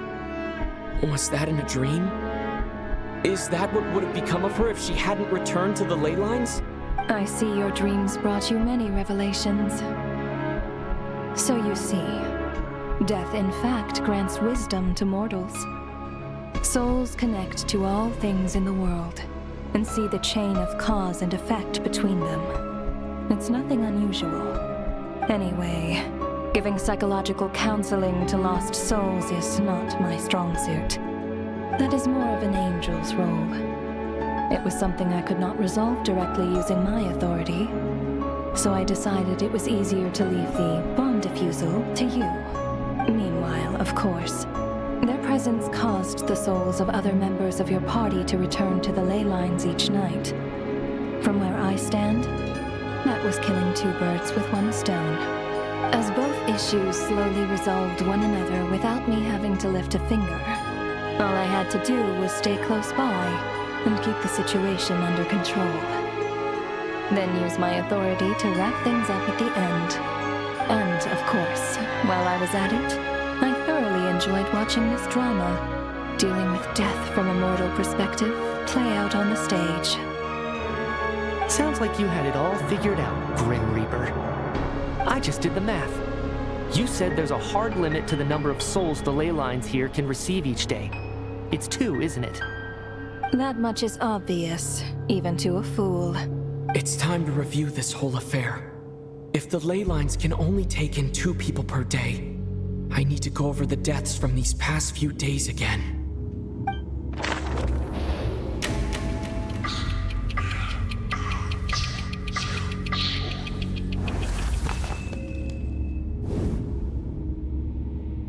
Looking back now, none of us had the faintest idea at the time. From the moment that staff member named Demoff walked into the snowstorm, the incident had already begun.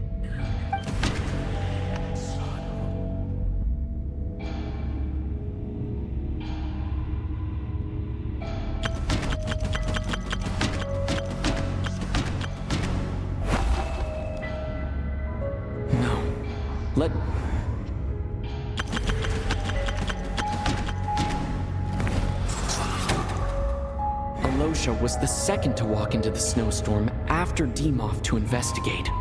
During this process, the ruler of death assumed his identity, making him one of the victims.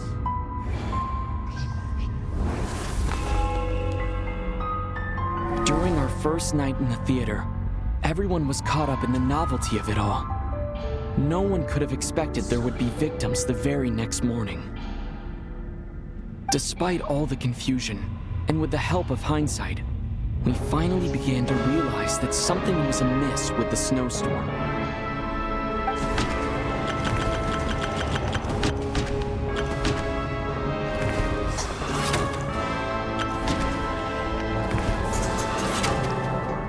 The ley lines devoured Torgov and Sobolova on the first night.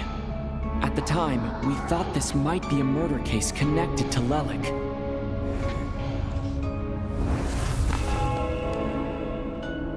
Odette and I spoke a lot that night.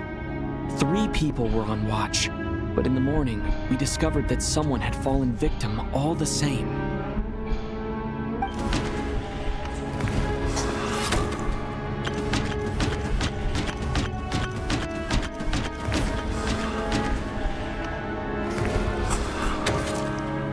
The deaths of Kulish and Rampana caused everyone to stop suspecting Lelik. Unexplainable phenomena occurred one after another, leading Mitya to suspect that we were caught up in a supernatural event.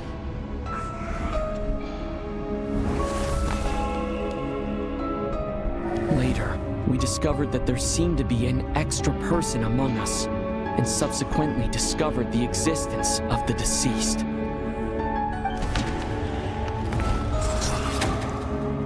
Mr. Schramm realized he was the deceased and walked into the snowstorm to return to the ley lines of his own accord.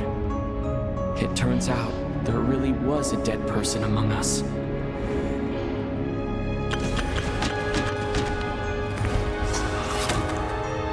He thought it was all over, but Mr. Valeri's death was a rude awakening for everyone. The ley lines consumed him during the night regardless. A lot happened today.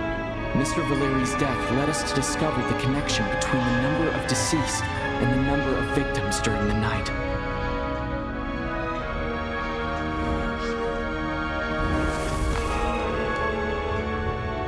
The fact that there was more than one deceased seemed to bring us back to square one. Odette revealed some information she had been keeping to herself.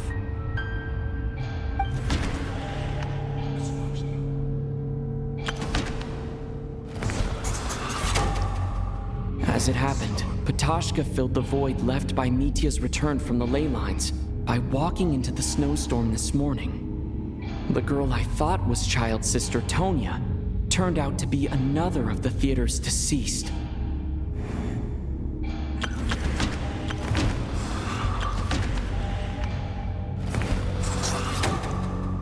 Vodianitsa was swallowed by the ley lines in her sleep.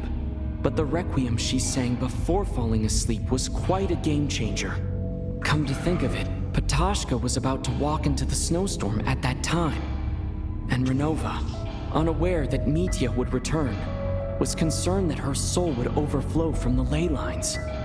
That's why she used Alosha's voice to try and persuade her to stay behind. Looking back, I suppose that was an early slip-up on her part.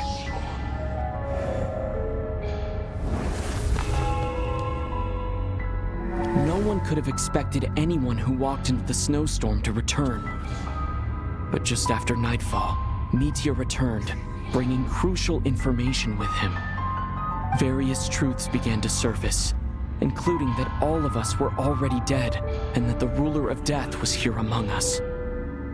Then, after revealing her true form, Renova callously claimed 2 souls.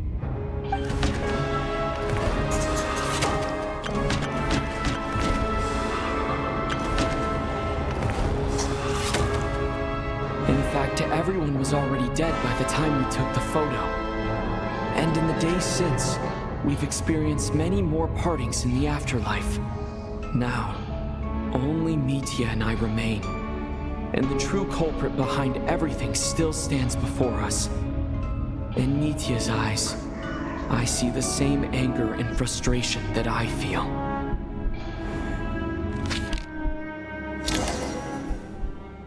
That covers everything. It's all clear now. Your work isn't finished here yet, is it? The Traveler and I are still standing here, safe and sound. The Water Imp's song threw things off a little, but it is of no consequence. The ley lines have already anchored your soul, and the first ray of light tomorrow morning will take you back. I, meanwhile, need to review my attitude towards the Water Imp race. So the reunion in the night that Vodyanitsa mentioned, I suppose that was never meant to be a permanent reunion. That just leaves you, Traveler. My power only allows me to temporarily separate your soul from your body. The ley lines of Tevat would not accept you, and your soul is firmly anchored to your body by your will. For a descender like you, who is not bound by Tevat's rules, your death can only be brought through the most violent of means, such as directly destroying either your body or soul. I have no interest in involving myself with Descenders, for now. Although, this may change if Asmodee remains missing, or you insist on interfering with our affairs. One last question then. All our struggles and sacrifices here, they were meaningless from the very beginning, weren't they? Death abides no reason. Besides, what you call sacrifice is merely a concept created by humanity. To me, it is nothing more than a self-indulgent charade in the face of death. Mere mortals fantasizing that their actions could reclaim something from my grasp. A truly laughable idea.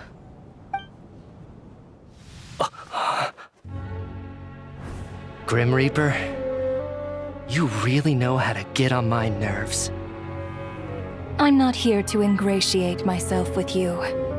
I kill merely because your deaths are necessary.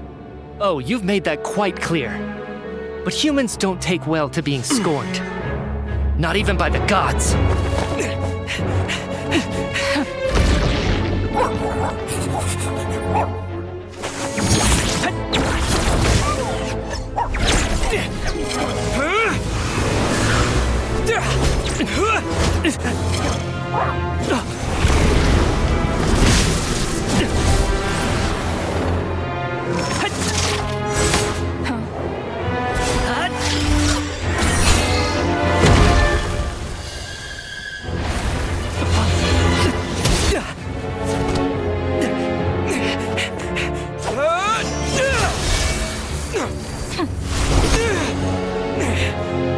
This is futile. You must know that you are powerless against me in my own domain. I suggest that you save your strength. For what? Maybe we can't change it. But if nothing else, we can at least teach you to have some respect for the dead. Audacious.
how are you holding up, Odette? What happened to me? How much do you remember? What do you mean? Is the performance over? I can't seem to recall what happened. Has Odette already forgotten?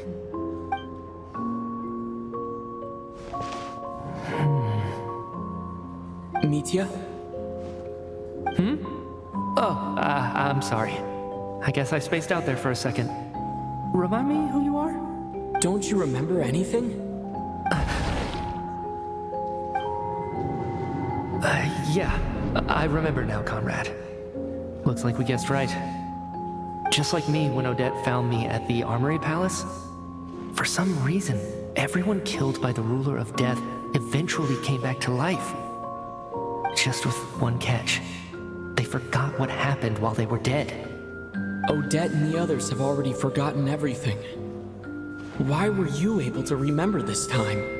Could this be the reason? You said this is the Ruler of Death's symbol, right? I don't see anything there. You don't? Huh. Okay, I guess that makes sense. I carved this into my hand in the afterlife, so it's not visible in the physical world. Does that mean I carved this symbol into my soul? What an unsettling thought. Still, at least I get to remember what happened. I suppose it's a blessing in disguise. What about you, though? The Ruler of Death mentions that you're a descender? Is that why you can remember? A full explanation would get complicated very quickly, but that's essentially it. Well then, now that it's all over, let's figure out what we've learned. The first thing I notice is that everything here is precisely as we left it, right before our deaths. This confirms that time passes differently in the afterlife than in the real world. They say that right before death, time slows down, and your whole life flashes before your eyes. That must be how you know you have one foot in the afterlife by that point. Anyway, clearly the few days we spend in the afterlife probably only amounted to a few short minutes in the real world. This also aligns with previous reports of widespread temporary memory loss among the Armory Palace personnel. Now it seems likely that those were all brief deaths caused by the Grim Reaper's so-called curse of death. To those unaware of the truth, dying and coming back to life must feel similar to a short bout of catatonia. This leaves me with a couple big questions. What are the conditions that trigger this so-called curse of death? And why are we resurrected after we die? If nothing else, I think it shows that killing us wasn't her ultimate goal. We still don't know her true reasons for subjecting us to death. Right. This time only got complicated because of the situation with the theater's ley lines. That's why she had to approach it differently. If the previous incidents of amnesia among the researchers are anything to go by, killing us is usually a pretty routine matter.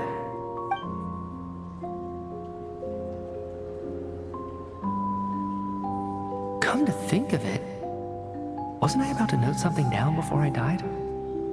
I can't remember what it was, but I think it was something related to my research project.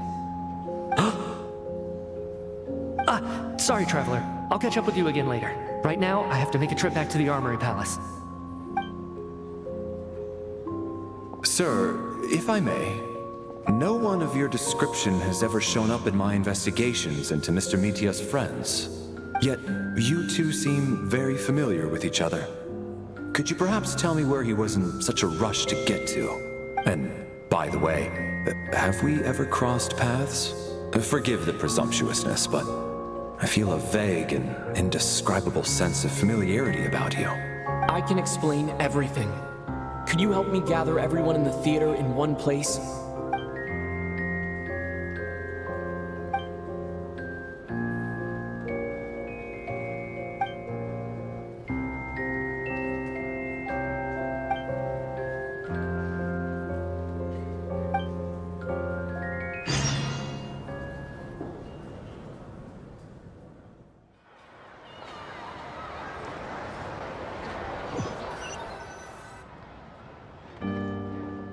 So Chuganov really is going to shut down the factory.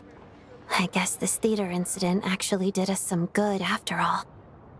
So, you said I promised to take you to the Armory Palace while we were in the afterlife, yes? I believe you. I think I even have a vague memory of it. Agreed. Let's check in on her first. The whole reason for our trip to the Armory Palace anyway is to figure out what's going on with her health.